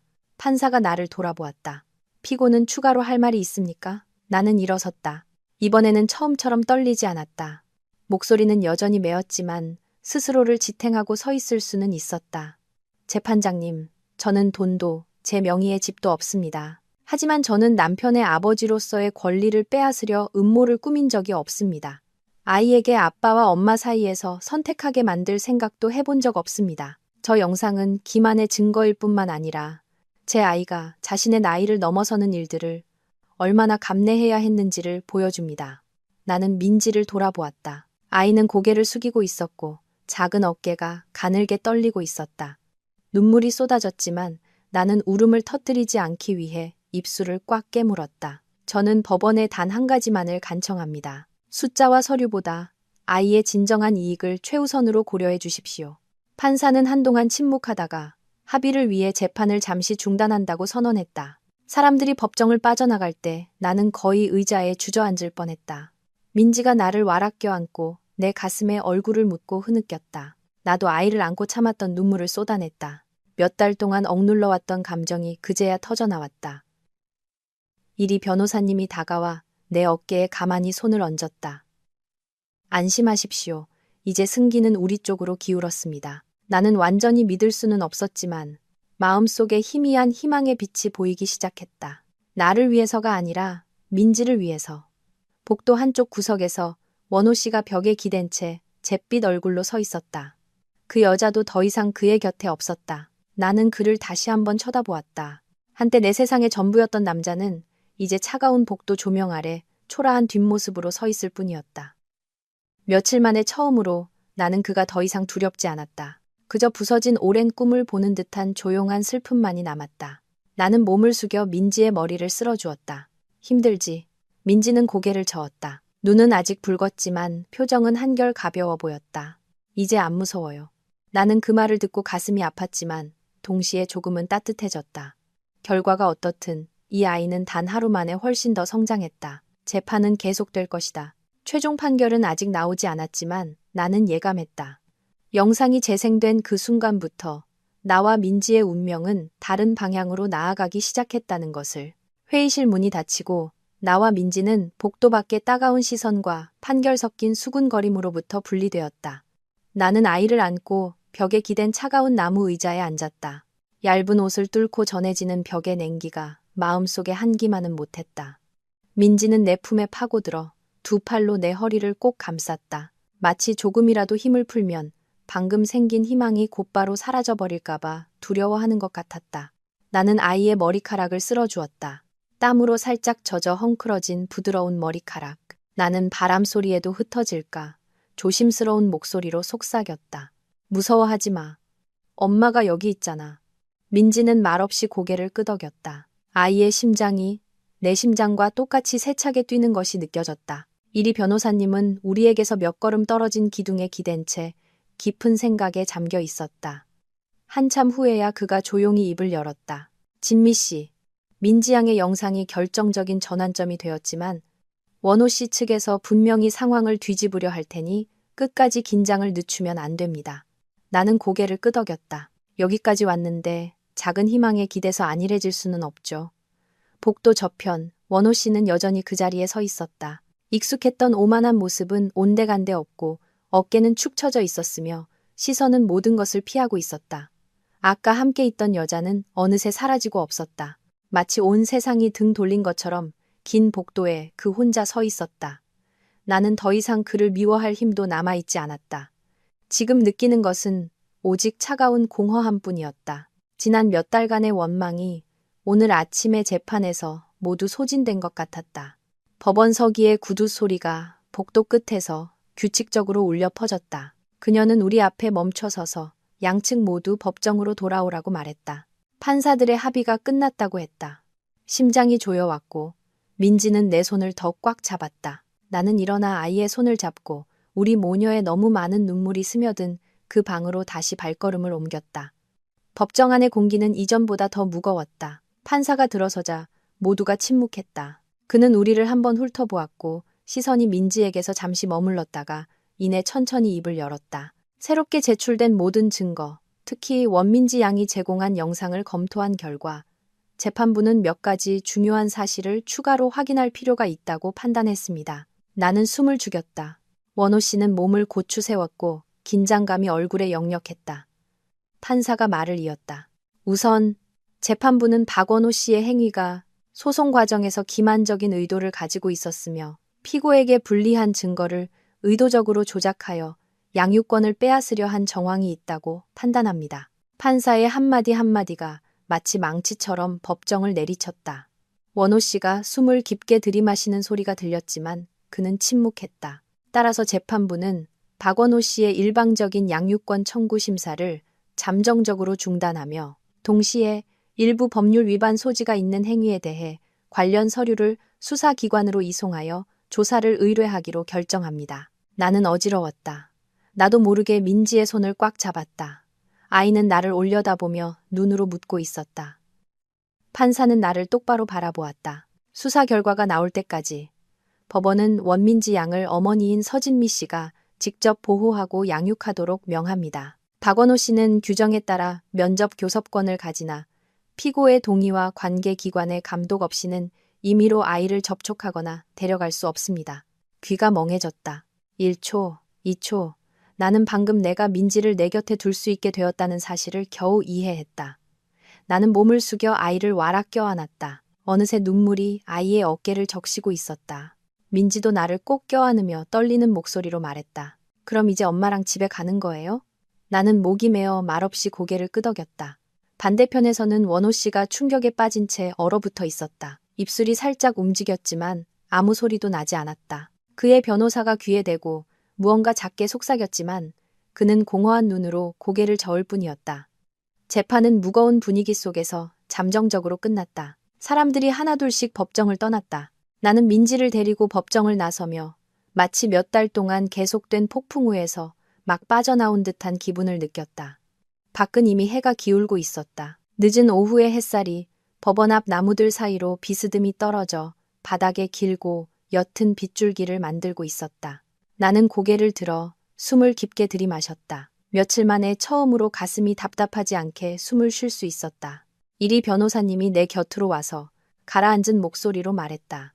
우선은 두 분에게 잘된 일이지만 여전히 마음의 준비를 하셔야 합니다. 원호 씨 측에서 쉽게 포기하지 않을 수도 있습니다. 나는 누구보다 그 사실을 잘 알고 있었다. 나는 민지를 내려다보았다.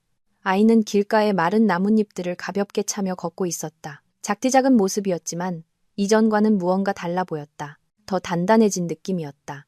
힘들지 않아? 내가 물었다. 민지는 고개를 젓고는 나를 보며 아주 희미하게 웃었다. 그냥 집에 가고 싶어요. 응, 집에 가자. 하지만 이제 내게 집은 더 이상 원호 씨가 있던 그 집이 아니었다. 우리 모녀가 서로에게 기댈 수 있는 작은 공간.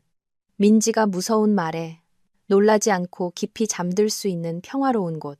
그곳이 우리의 집이었다. 돌아오는 길에 휴대폰이 울렸다. 낯선 번호로 온 문자 메시지였다. 이걸로 이겼다고 생각하나? 아직 안 끝났어. 짐작하지 않아도 원호 씨라는 것을 알 수 있었다. 나는 한참 동안 화면을 바라보다가 조용히 전원을 껐다. 더 이상 다투고 싶지도 무언가를 증명하고 싶지도 않았다.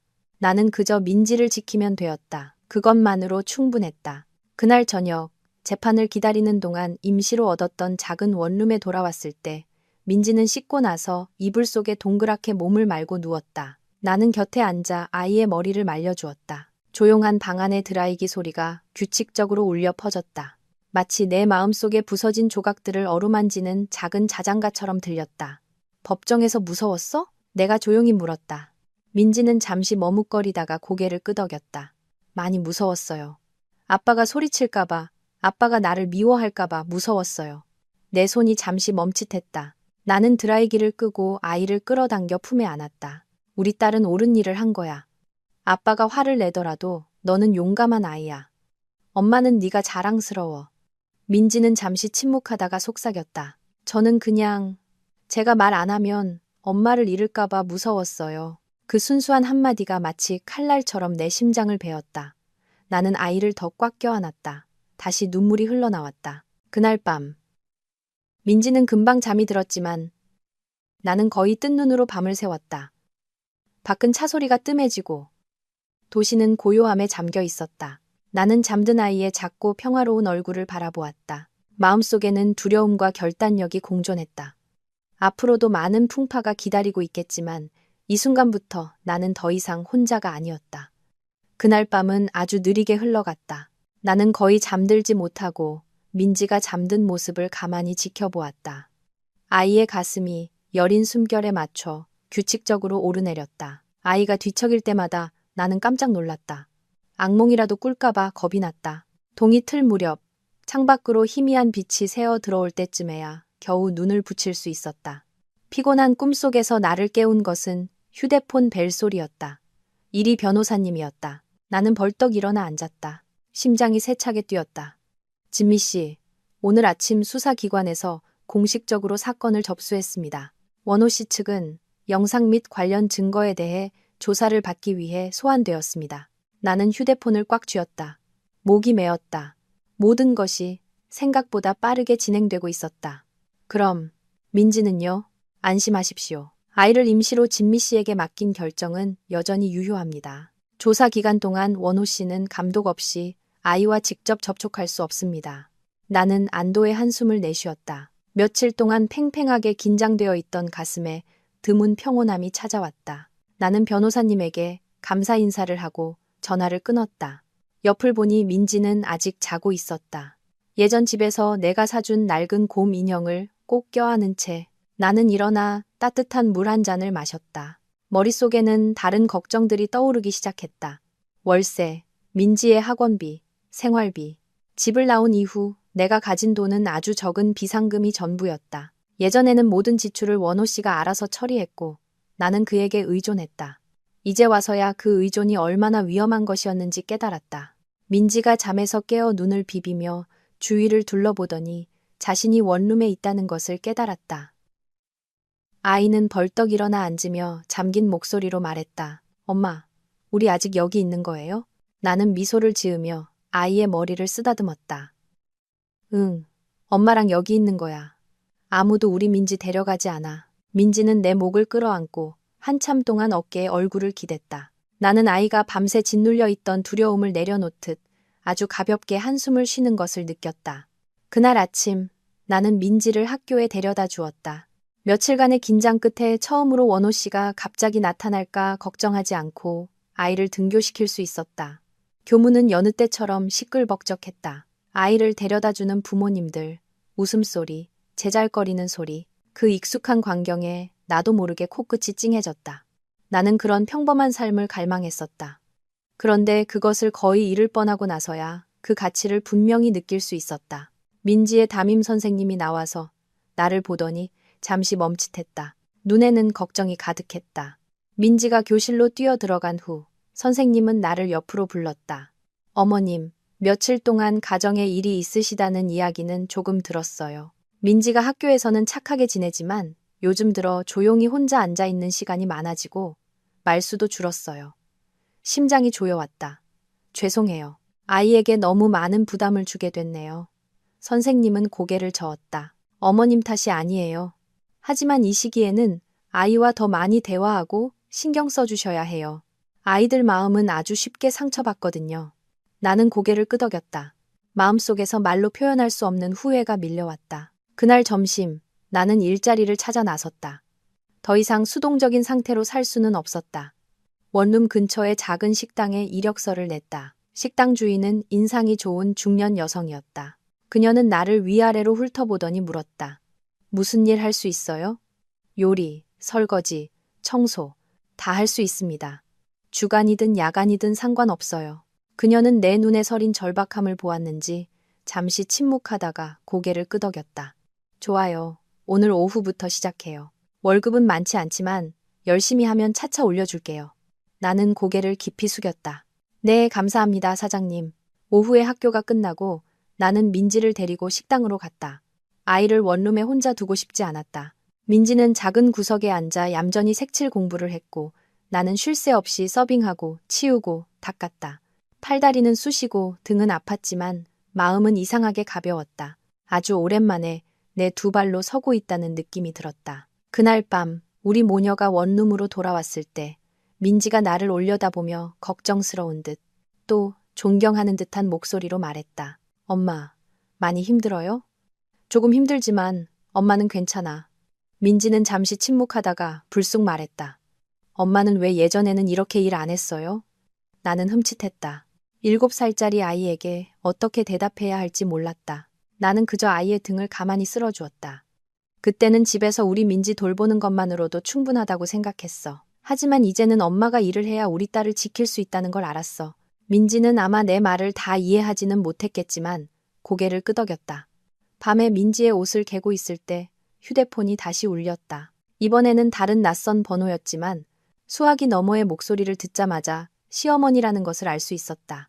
목소리는 쉬어 있었고 망설임이 섞여 있었다. 진미야, 나다. 너랑 원호 이야기 들었다. 나는 침묵했다. 이 상황에서 무슨 말을 해야 할지 몰랐다. 예전에 우리 부부가 다툴 때마다 시어머니는 늘 아들 편을 들었다. 나는 혼자 감당하는 것에 익숙해져 있었다. 나도 걔가 그런 짓을 할 줄은 몰랐다. 그래도 민지는 내 손주잖니. 나는 휴대폰을 꽉 쥐었다. 내가 그 애를 한 번만 볼 수 있을까? 간단해 보이는 질문이었지만 나는 한참을 망설였다. 민지가 더 이상 어떤 상처도 받지 않기를 바랐다. 하지만 민지가 아직 할머니에 대한 정이 남아있다는 것도 알았다. 어머니, 당분간은 민지를 저와 학교 외에는 아무도 만나게 하지 않을 생각이에요. 모든 일이 안정되면 그때 다시 생각해 볼게요. 수화기 저편에서 잠시 침묵이 흘렀다. 그리고 시어머니의 목소리가 작아졌다. 그래, 알겠다. 나는 전화를 끊고 무거운 마음을 느꼈다. 너무 일찍 마음이 약해져서는 안 되었다. 단 한 번의 실수로 민지는 방금 빠져나온 그 소용돌이에 다시 휘말릴 수 있었다. 며칠 후 원호 씨는 공식적으로 두 번째 소환 조사를 받았다. 이리 변호사님이 알려주었다. 그 여자 계좌로 이체된 자금 흐름이 조사 중이며 재산 은닉 혐의가 있다고 했다. 나는 그 말을 듣고 등골이 서늘해졌다. 원호 씨가 막다른 길로 몰리고 있다는 것을 알 수 있었다. 그리고 내가 우려했던 대로 어느 날 저녁 내가 일을 마치고 민지를 데리고 원룸으로 돌아가는 길에 골목 입구 가로등 아래 서 있는 한 남자의 그림자를 보았다. 얼굴을 자세히 보지 않아도 그 익숙한 모습이 원호 씨라는 것을 바로 알 수 있었다. 나는 즉시 민지의 손을 꽉 잡고 아이를 내 등 뒤로 숨겼다. 심장이 세차게 뛰었다. 그는 거기 서 있었다. 눈에 띄게 수척해진 모습, 못한 얼굴, 피로와 분노가 뒤섞인 눈빛. 진미야. 그가 쉰 목소리로 불렀다. 민지랑 잠깐만 얘기하게 해줘. 나는 고개를 저었다. 목소리가 굳어졌다. 가세요. 당신은 민지랑 접촉할 수 없어요. 그는 비웃었다. 비뚤어진 웃음이었다. 내가 그렇게 무서워? 나는 대답하지 않았다. 그저 연약하지만 단호한 벽처럼 아이 앞을 막아섰다. 잠깐만 얘기하겠다는데 우리 딸이잖아. 민지가 내 등 뒤에서 떨었다. 아이의 손이 땀으로 축축한 것이 느껴졌다. 당신이 그런 식으로 아이에게 상처 주기로 선택한 순간부터 당신은 더 이상 아버지로서의 권리가 없어요. 원호 씨의 눈빛이 어두워졌다. 나는 그의 눈에서 분노와 무력감이 끓어오르는 것을 보았다. 이 순간부터 나와 민지의 싸움은 아직 끝나지 않았다는 것을 직감했다. 원호 씨는 희미한 가로등 불빛 아래 미동도 없이 서 있었다. 그의 얼굴은 불과 몇 주 사이에 10년은 늙어버린 듯 채팼다. 나는 민지 앞을 막아선 채 온몸의 신경을 곤두세웠다. 등 뒤에 아이는 울지 않았지만 가쁜 숨결에 내 등허리가 가늘게 떨렸다. 아이 근처에 오지 마세요. 나는 차가운 길바닥에 못을 박듯 한 글자 한 글자 힘주어 말했다. 원호 씨는 비웃었다. 마른 기침 같은 웃음소리였다. 내가 무슨 죄인이라도 되는 것처럼 구는군. 어쨌든 민지는 내 딸이야. 하지만 당신은 더 이상 아이에게 안전한 존재가 아니에요. 그 말에 그는 잠시 멈칫했다. 순간 그의 눈빛에서 아주 작은 균열을 본 것 같았지만 그것은 금세 짜증과 무력감으로 뒤덮였다. 몇 분만 얘기하겠다는데 뭐가 그렇게 무서워? 나는 민지의 손을 더 꽉 잡고 아이를 내 몸쪽으로 끌어당겼다. 당신이 또 아이에게 상처 줄까봐 무서워요. 그게 전부였다. 원호 씨는 나를 보다가 민지를 보았다. 그의 목소리는 조금 부드러워졌지만 여전히 무언가 낯선 기운이 섞여 있었다. 민지야, 이리 와서 아빠랑 얘기 좀 하자. 아빠가 보고 싶었어. 민지가 떨었다. 아이는 그를 쳐다보지도 못하고 내 등 뒤에서 조용히 고개를 저었다. 나는 아이가 아주 작게 속삭이는 소리를 똑똑히 들었다. 무서워요. 심장이 누군가에게 짓눌리는 것 같았다. 나는 고개를 들어 원호 씨를 바라보았다. 더 이상 감정을 억누를 수 없었다. 들었죠? 아이가 무섭다고 하잖아요. 당장 가세요. 그의 눈에 분노의 불꽃이 튀었다. 원호 씨가 한 걸음 다가서자 나는 즉시 민지를 데리고 뒷걸음질 쳤다. 온몸이 팽팽한 활시위처럼 긴장되었다. 바로 그때 골목 입구에서 오토바이 한 대가 들어왔다. 헤드라이트 불빛이 그의 얼굴을 스치며 초라하고 당황한 표정을 환히 비췄다. 원호 씨는 멈칫했다. 그는 나를 마지막으로 한번 쳐다보았다. 눈빛에는 애원과 도전이 뒤섞여 있었다. 이걸로 네가 이겼다고 생각해, 진미야? 아직 안 끝났어. 그 말을 남기고 그는 돌아섰다. 그의 그림자가 어두운 골목길 위로 길게 늘어졌다. 나는 그의 발소리가 밤속으로 완전히 사라질 때까지 한참 동안 그 자리에 서 있었다. 민지가 흐느끼며 울음을 터뜨리고 나를 꼭 껴안았다. 엄마, 너무 무서웠어요. 나는 아이를 안고 떨리는 숨을 내쉬었다. 이제 괜찮아. 아빠가 더 이상 우리한테 아무것도 못해. 하지만 그렇게 말하면서도 정작 나 자신은 그 말을 온전히 믿지 못했다. 그날 밤 민지는 잠을 설쳤다. 아이는 꿈속에서 몇 번이나 놀라며 작게 엄마를 불렀다. 나는 밤새 아이 곁을 지켰다. 머릿속에는 가로등 아래 서 있던 원호 씨의 어두운 눈빛이 계속해서 맴돌았다. 막다른 길에 몰린 사람이 어떤 일을 저지를 수 있는지 나는 잘 알고 있었다. 다음 날 아침, 나는 평소보다 일찍 민지를 학교에 데려다 주었다. 담임 선생님께 아이를 좀 더 신경 써서 봐달라고, 특히 낯선 사람이 찾아오면 주의해달라고 부탁했다. 선생님은 걱정스러운 얼굴로 고개를 끄덕였다. 점심때 식당에서 일하고 있을 때 이리 변호사님에게서 전화가 왔다. 그의 목소리는 평소보다 가라앉아 있었다. 진미 씨, 어젯밤에 원호 씨가 찾아왔었다고요. 심장이 쿵 내려앉았다. 네, 골목 입구에 서 있었어요. 변호사님은 무거운 한숨을 내쉬었다. 수사기관에서 그 여자 계좌가 동결되었다는 사실을 막 확인했습니다. 자금 중 일부가 원호 씨와 직접적인 관련이 있고요. 지금 그의 심리 상태가 매우 불안정할 겁니다. 절대 밤에 혼자 다니지 마시고 그와 단둘이 만나는 일은 피하셔야 합니다. 알겠습니다. 이상한 일이 있으면 바로 연락드리겠습니다.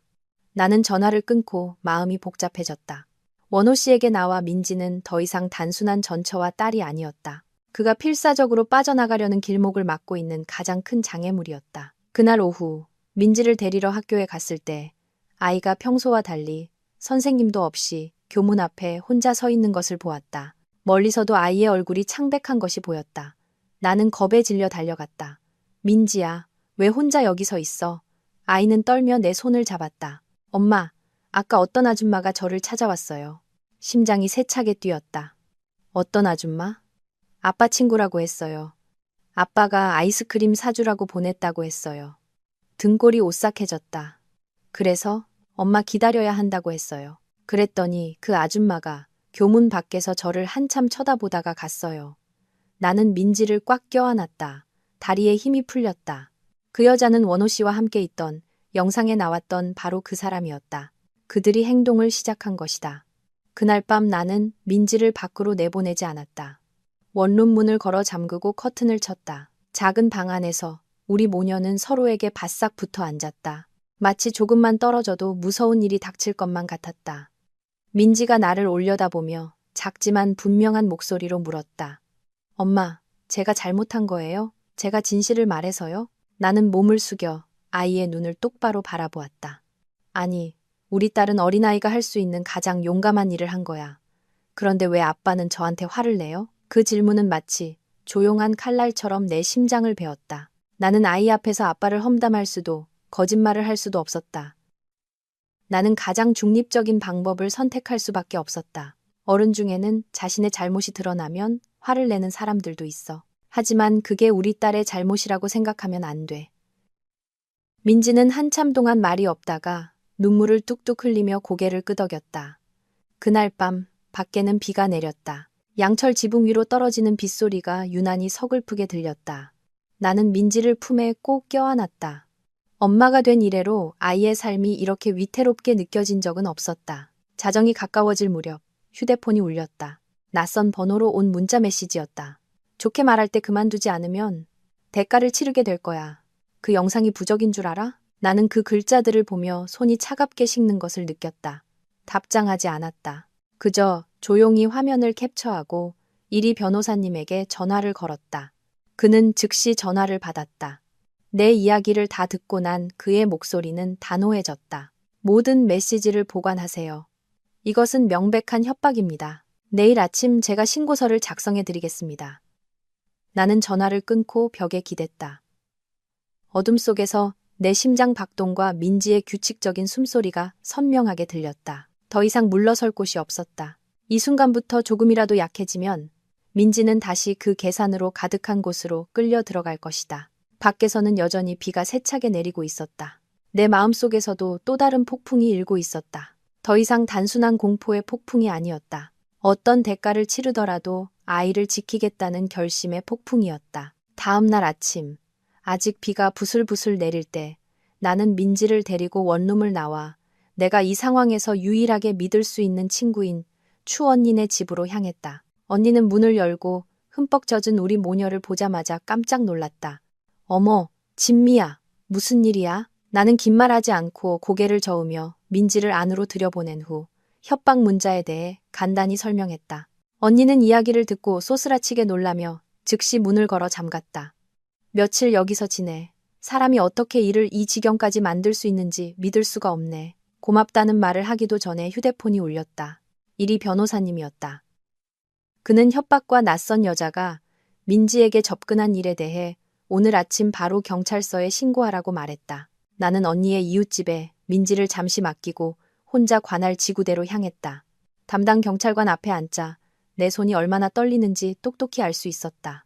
나는 협박 문자부터 골목에서 원호 씨를 마주친 일, 교문 앞에 나타난 여자 이야기까지 모든 것을 털어놓았다. 며칠 동안 억눌러왔던 모든 것이 끊어지는 숨결 사이로 터져나왔다. 경찰관은 신중하게 내 이야기를 듣고 협박 문자, 영상, 그리고 법원의 임시 양육권 결정서 등 모든 증거를 제출해달라고 요청했다. 모든 것이 기록된 후 그는 진지한 목소리로 말했다. 안심하십시오.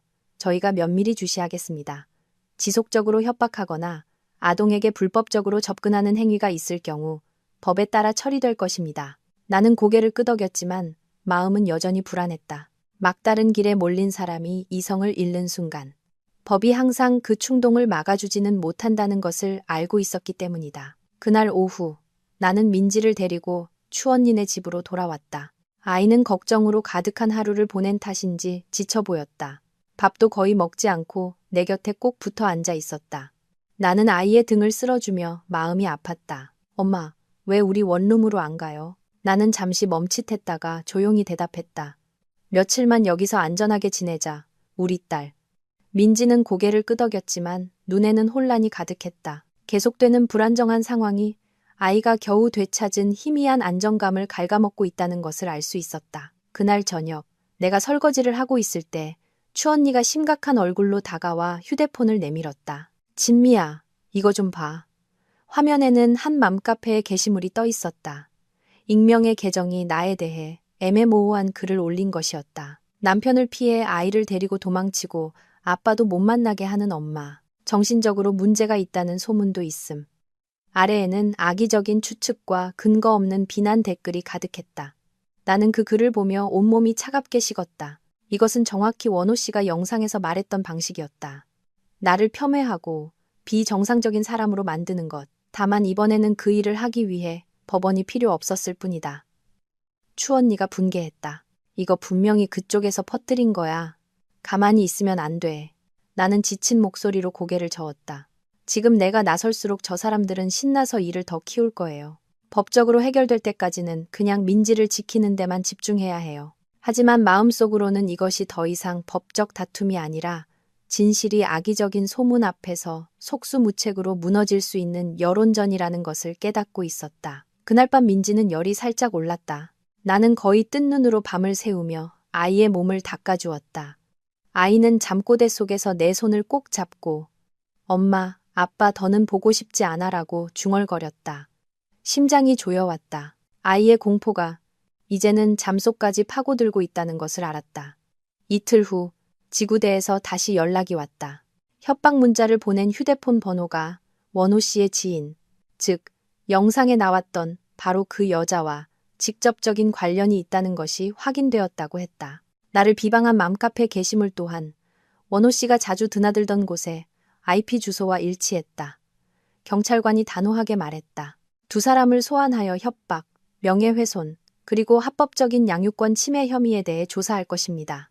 나는 그 말을 듣고 마음이 반은 가볍고 반은 무거웠다. 마침내 진실이 힘을 얻기 시작했다는 것에 안도했지만 법이 더 깊이 개입하면서 나와 원호 씨의 관계가 돌이킬 수 없는 강을 건넜다는 것을 깨달았기 때문이었다. 그날 오후 경찰서를 막 나섰을 때 길 건너편에 서 있는 원호 씨를 보았다.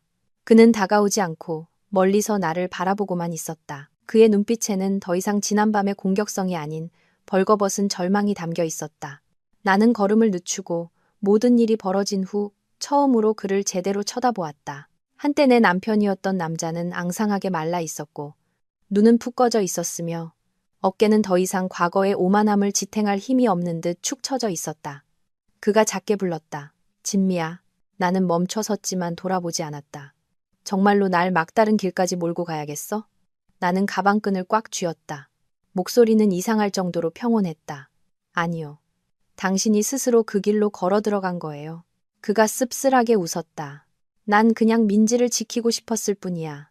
나는 돌아서서 그를 바라보았다. 눈에는 더 이상 원망이 아닌 너무 많은 상처 끝에 남은 피로감만이 있었다. 거짓말하고 협박하고 아이 엄마를 비방하는 방식으로요?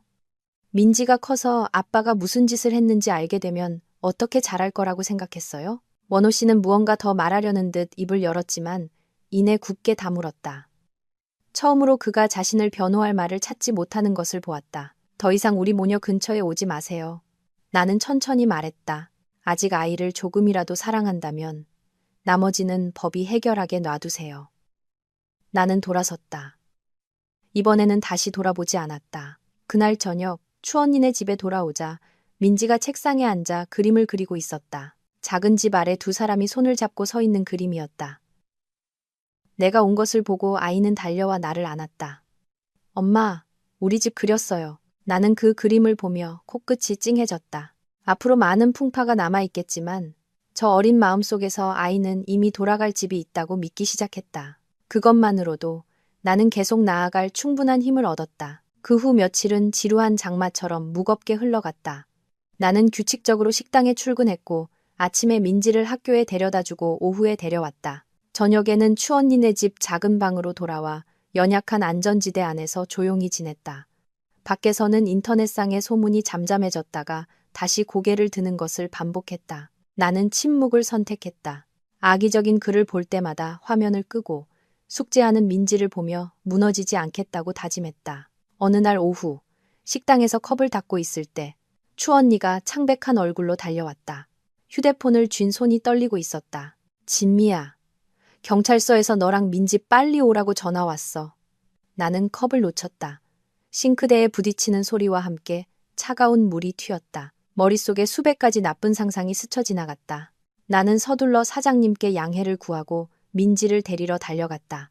아이는 내 다급한 모습에 덩달아 불안해하며 내 손을 더 꽉 잡았다. 경찰서에서 담당 경찰관은 짧게 통보했다. 그 여자가 나에게 협박 문자를 보낸 사실을 시인했으며 원호 씨가 민지에게 접근해 심리적으로 압박하라고 여러 번 부추겼다고 자백했다는 것이었다. 그녀의 휴대폰에서 삭제된 추가 메시지들도 복원되었다고 했다. 그 말을 듣는 순간 보이지 않는 손이 내 심장을 꽉 움켜쥐는 것 같았다. 나는 민지를 돌아보았다. 아이는 고개를 숙인 채 두 손을 꽉 쥐고 있었고 얼굴은 창백했다. 나는 아이의 손을 잡아 내 온기를 전해주려 했지만 정작 내 마음도 그 어느 때보다 차가웠다. 경찰관이 한숨을 쉬었다. 협박, 합법적인 보호자에 대한 정신적 압박 및 미성년자 관련 혐의로 기소를 검토할 예정입니다. 나는 조용히 고개를 끄덕였다. 목이 메었다. 이 시점에서 모든 것은 더 이상 결혼 분쟁이 아니었다. 형사법의 영역으로 넘어가고 있었다. 돌아오는 길에 민지는 내내 말이 없었다. 집 근처에 다다라서야 아이가 아주 작은 목소리로 물었다. 엄마, 그럼 아빠는 잡혀가요? 나는 멈칫했다. 아이에게 아버지를 원망하라고 가르치고 싶지도 거짓말을 할 수도 없었다. 아빠는 자기가 한 일에 대해 책임을 져야 할 거야. 하지만 그렇다고 해도 아빠는 우리 민지를 낳아준 사람이란 건 변하지 않아. 민지는 고개를 끄덕였지만 눈빛은 낯설게 멀었다. 나는 아이의 마음속에 7살 아이가 감당하기 힘든 수많은 감정들이 뒤섞여 있다는 것을 알았다. 그날 밤 시어머니에게서 전화가 왔다. 목소리는 몹시 쉬어 있었고 뚜렷한 피로감이 묻어났다. 진미야, 나 방금 경찰서에서 오는 길이다. 심장이 조여왔다.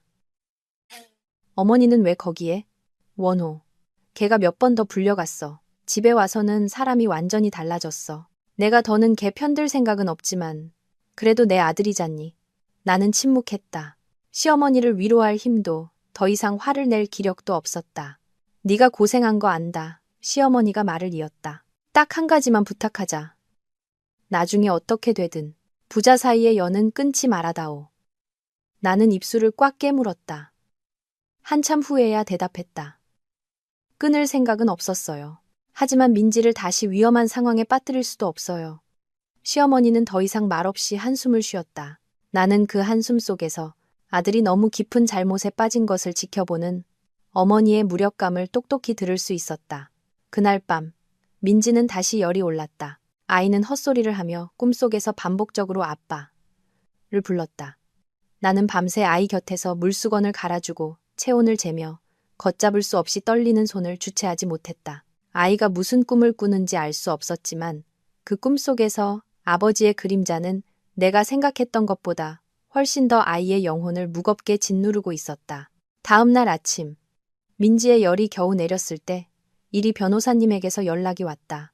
수사기관에서 원호 씨와 그 여자의 불투명한 자금 이체에 대한 수사를 확대하고 있으며 법원에서도 곧 양육권에 대한 최종 결정을 내리기 위해 재판을 다시 열 것이라고 했다. 나는 전화를 끊고 마음이 반은 걱정되고 반은 안도되었다. 앞으로의 풍파가 아직 끝나지 않았다는 걱정과 마침내 모든 것이 끝을 향해 가고 있다는 안도감.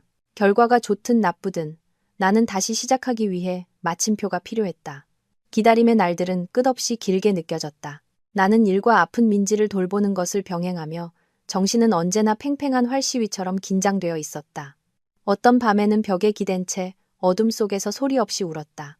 아이가 볼까봐, 아이가 또다시 공포에 질릴까봐 두려웠다.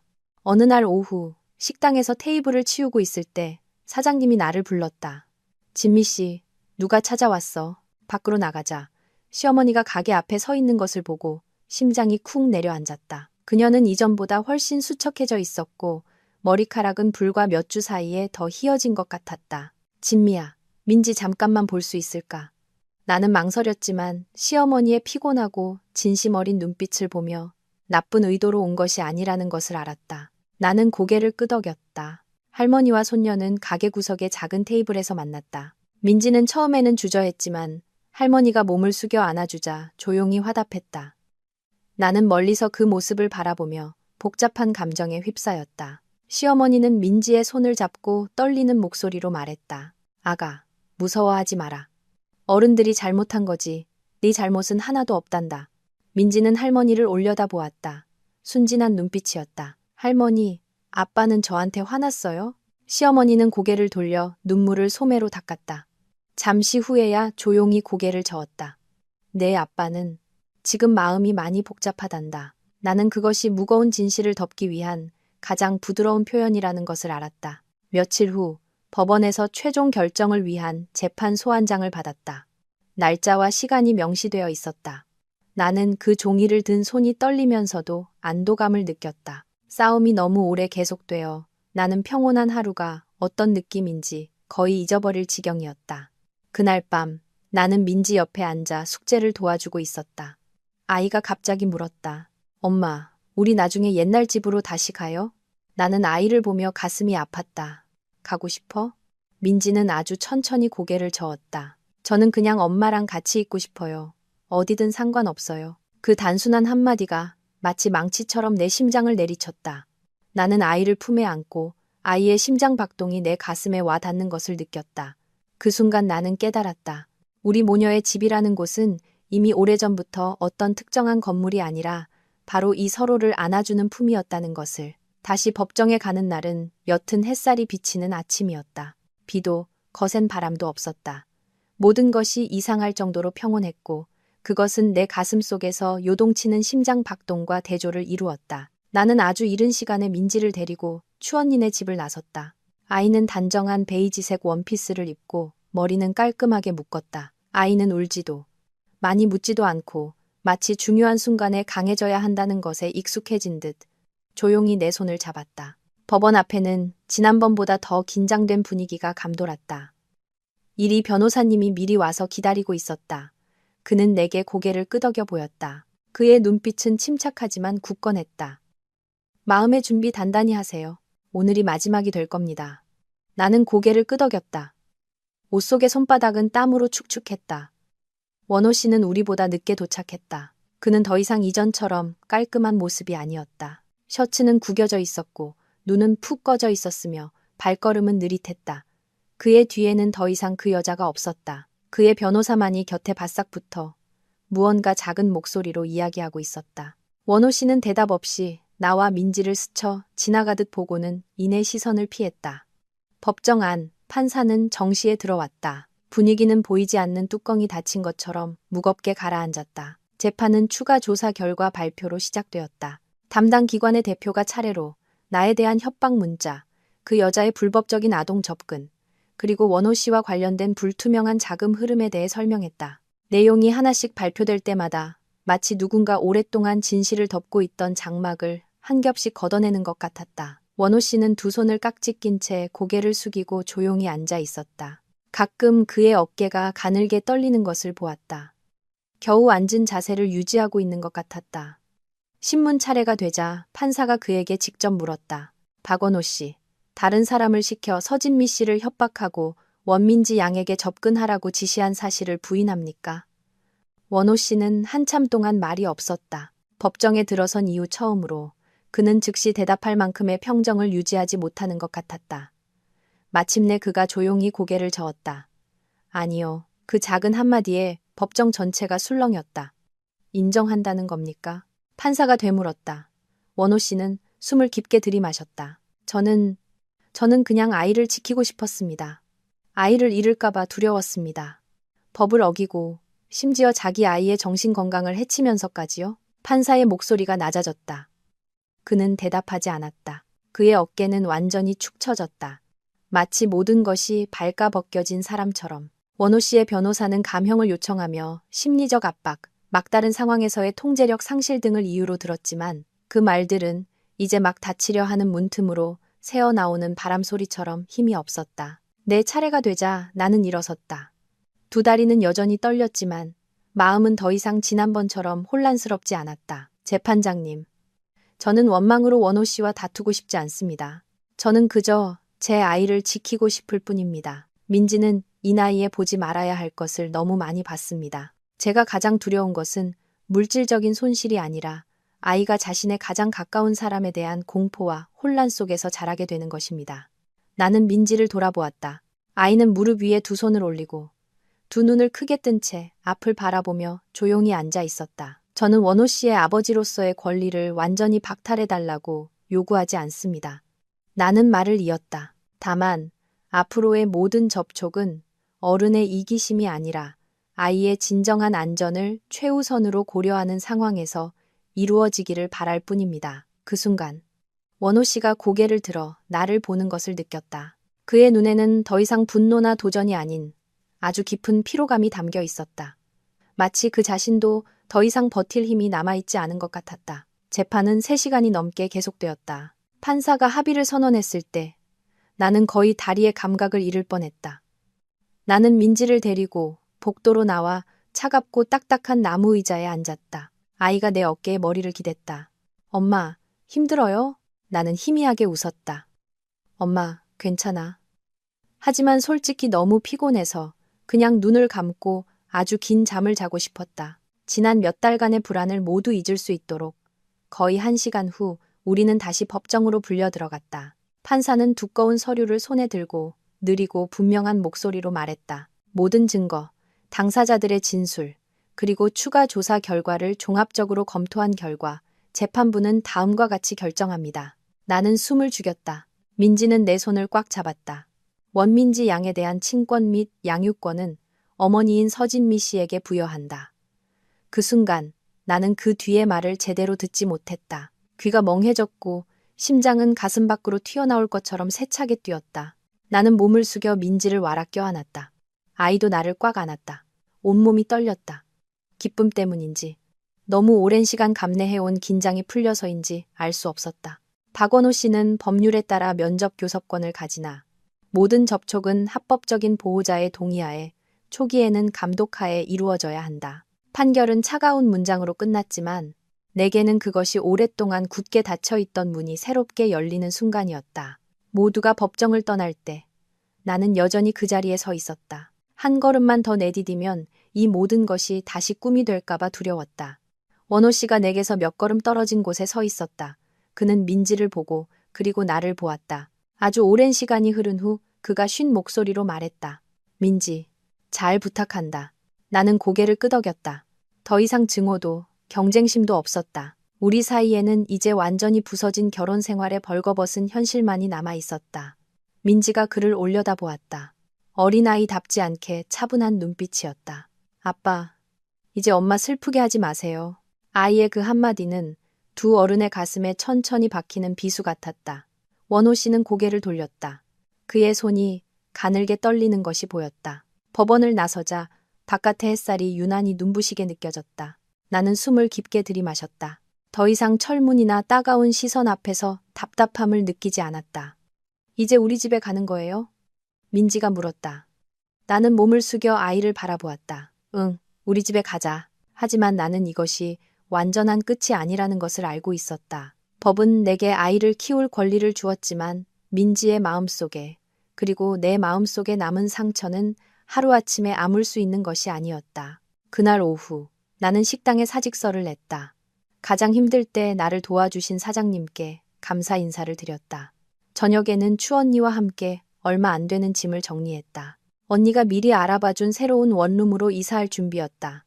이사 전날 밤 나와 민지는 나란히 누웠다. 아이가 머뭇거리며 물었다. 엄마, 나중에 아빠가 또 저 찾아올까요? 나는 잠시 침묵했다가 조용히 대답했다.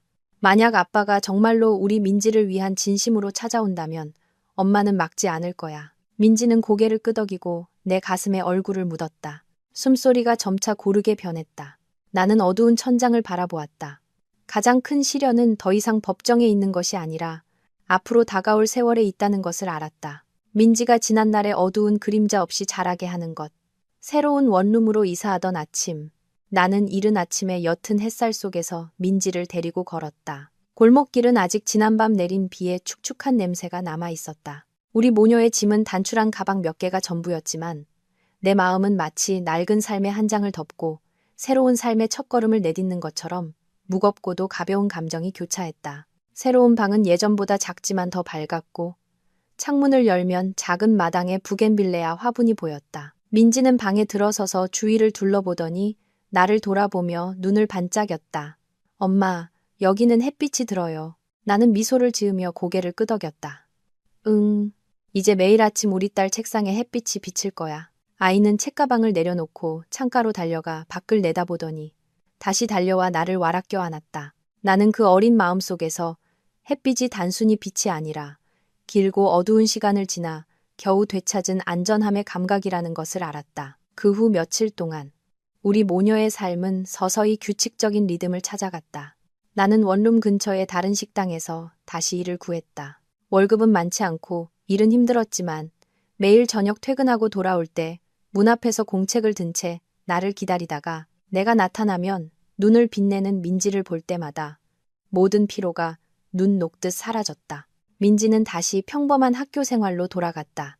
아이는 예전보다 말이 줄었지만 한밤중에 악몽을 꾸며 놀라는 일은 점점 줄어들었다. 어느 날 밤중에 깨어보니 아이가 조용히 잠든 채 한 손을 내 손 위에 가만히 올려놓고 있었다. 그 작고 따뜻한 손길에 아이의 마음속 상처가 아직 사라지진 않았지만 적어도 더 이상 아이를 매일 밤 잠 못 들게 하지는 않는다는 것을 깨달았다. 원호 씨는 한동안 민지를 찾아오지 않았다. 이리 변호사님은 그가 재정 문제로 수사기관에 협조하고 있으며 정신적으로 크게 무너졌다고 전해주었다. 나는 기쁘지도 슬프지도 않았다. 마음 깊은 곳에서는 그저 그가 자신이 얼마나 잘못된 길을 걸었는지 깨닫고 더 이상 누구에게도 특히 민지에게 상처 주지 않기를 바랄 뿐이었다. 어느 늦가을 오후 내가 민지를 데리고 교문을 나서는데 아이가 갑자기 내 손을 끌어당겼다. 엄마, 아빠가 보여요. 나는 걸음을 멈추고 아이가 가리키는 쪽으로 돌아보았다. 길 건너편 원호 씨가 나무 아래 조용히 서 있었다. 앙상한 몸, 어두운 색의 재킷. 그는 다가오지도 손을 흔들지도 않고 그저 우리 모녀가 있는 쪽을 바라보고만 있었다. 그의 눈빛은 더 이상 예전처럼 날카롭지 않고 조용하고 슬퍼 보였다. 민지는 내 손을 더 꽉 잡았다. 엄마, 아빠한테 인사해야 해요. 나는 몸을 숙여 아이를 보았다. 그 눈에는 더 이상 두려움이나 원망이 아닌 아주 어린아이다운 망설임이 담겨 있었다. 나는 조용히 대답했다. 네가 원하면. 민지는 숨을 깊게 들이마시고는 수줍게 손을 들어 가볍게 흔들었다. 멀리 서 있던 원호 씨는 잠시 멈칫하더니 이내 천천히 손을 들어 화답했다. 아무도 더 이상 다가가지 않았다. 그들 사이에는 길이 있었고 과거가 있었고 더 이상 예전으로 돌아갈 수 없는 모든 것이 있었다. 그날 이후 원호 씨는 더 이상 몰래 나타나지 않았다. 한 달 후 그는 변호사를 통해 규정에 따라 민지를 만나고 싶다는 신청서를 보내왔다. 나는 오랫동안 생각했다. 그날 밤 나는 아이에게 물었다. 아빠 보고 싶어? 민지는 잠시 침묵하다가 조용히 고개를 끄덕였다. 보고는 싶은데 엄마가 슬퍼할까 봐요. 나는 아이를 품에 안았다. 엄마는 우리 민지가 안전하게 아빠를 만난다면 슬프지 않을 거야. 첫 만남은 관계기관의 제안에 따라 한 상담센터의 상담실에서 이루어졌다. 나는 밖에 있었고 전문가의 감독 아래 민지만 원호 씨와 함께 안으로 들어갔다. 유리창 너머로 나는 그가 아이 앞에서 오랫동안 고개를 숙이고 있는 것을 보았다. 민지가 나왔을 때 아이는 울지도 웃지도 않고 그저 조용히 내 손을 잡았다. 엄마, 아빠가 저한테 미안하다고 했어요. 나는 조용히 고개를 끄덕였다. 더 묻지 않았다. 그가 무슨 말을 했는지는 중요하지 않았다. 가장 중요한 것은 민지가 더 이상 공황 상태에 빠지지 않고 그 만남을 견뎌낼 만큼 차분해졌다는 사실이었다. 시간은 느리지만 확실하게 흘러갔다. 나는 새로운 삶의 리듬에 점차 익숙해졌고 자립하는 법과 한때 나를 무너뜨렸던 공포와 마주하는 법을 배웠다. 민지도 점차 마음을 열었고 학교 이야기나 내가 하마터면 들을 기회를 잃을 뻔했던 소소한 어린 시절의 기쁨들을 내게 이야기하기 시작했다. 어느 날 저녁 우리 모녀가 나란히 누워있을 때 민지가 불쑥 물었다. 엄마, 예전에 많이 슬펐어요? 나는 아이를 보며 희미하게 웃었다. 슬펐지. 하지만 이제는 더 이상 슬프지 않아. 왜요? 나는 아이가 잠들 때마다 머리를 기대던 내 가슴에 손을 얹었다. 엄마한텐 네가 있으니까. 민지는 잠시 침묵하다가 나를 꽉 껴안았다. 저도 엄마만 있으면 돼요. 그 순간 나는 과거의 모든 상실과 상처, 원망이 더 이상 무겁게 느껴지지 않는다는 것을 깨달았다. 내 인생에서 가장 소중한 것은 여전히 이 품 안에 온전히 남아 있었다. 어떤 아침에는 햇살 속에서 민지를 데리고 학교에 간다. 보도블록 위로 길게 늘어진 우리 모녀의 그림자를 보며 마음속에서 아주 가벼운 감정이 피어오른다. 나는 더 이상 과거의 의미처럼 물질적으로 풍요로운 집을 꿈꾸지 않고 사람들이 흔히 말하는 완전한 가정을 꿈꾸지도 않는다. 지금 내가 바라는 것은 이상할 정도로 소박하다. 매일 아이가 평화롭게 자라는 것을 보고 아이의 웃음소리를 듣고 더 이상 두려움에 놀라지 않고 아이가 편안히 잠드는 것을 보는 것. 나의 결혼은 파탄으로 끝났지만 나는 엄마로서 실패하지 않았다. 나는 단 한 가지, 아이의 안전을 지키기 위해 아주 많은 것을 희생했다. 그리고 바로 그것이 예전에는 미처 깨닫지 못했던 한 가지를 내게 가르쳐 주었다. 어떤 이별은 상실이 아니라 사람이 자신 안에 남은 선한 부분으로 살아가기 위한 유일한 길이라는 것을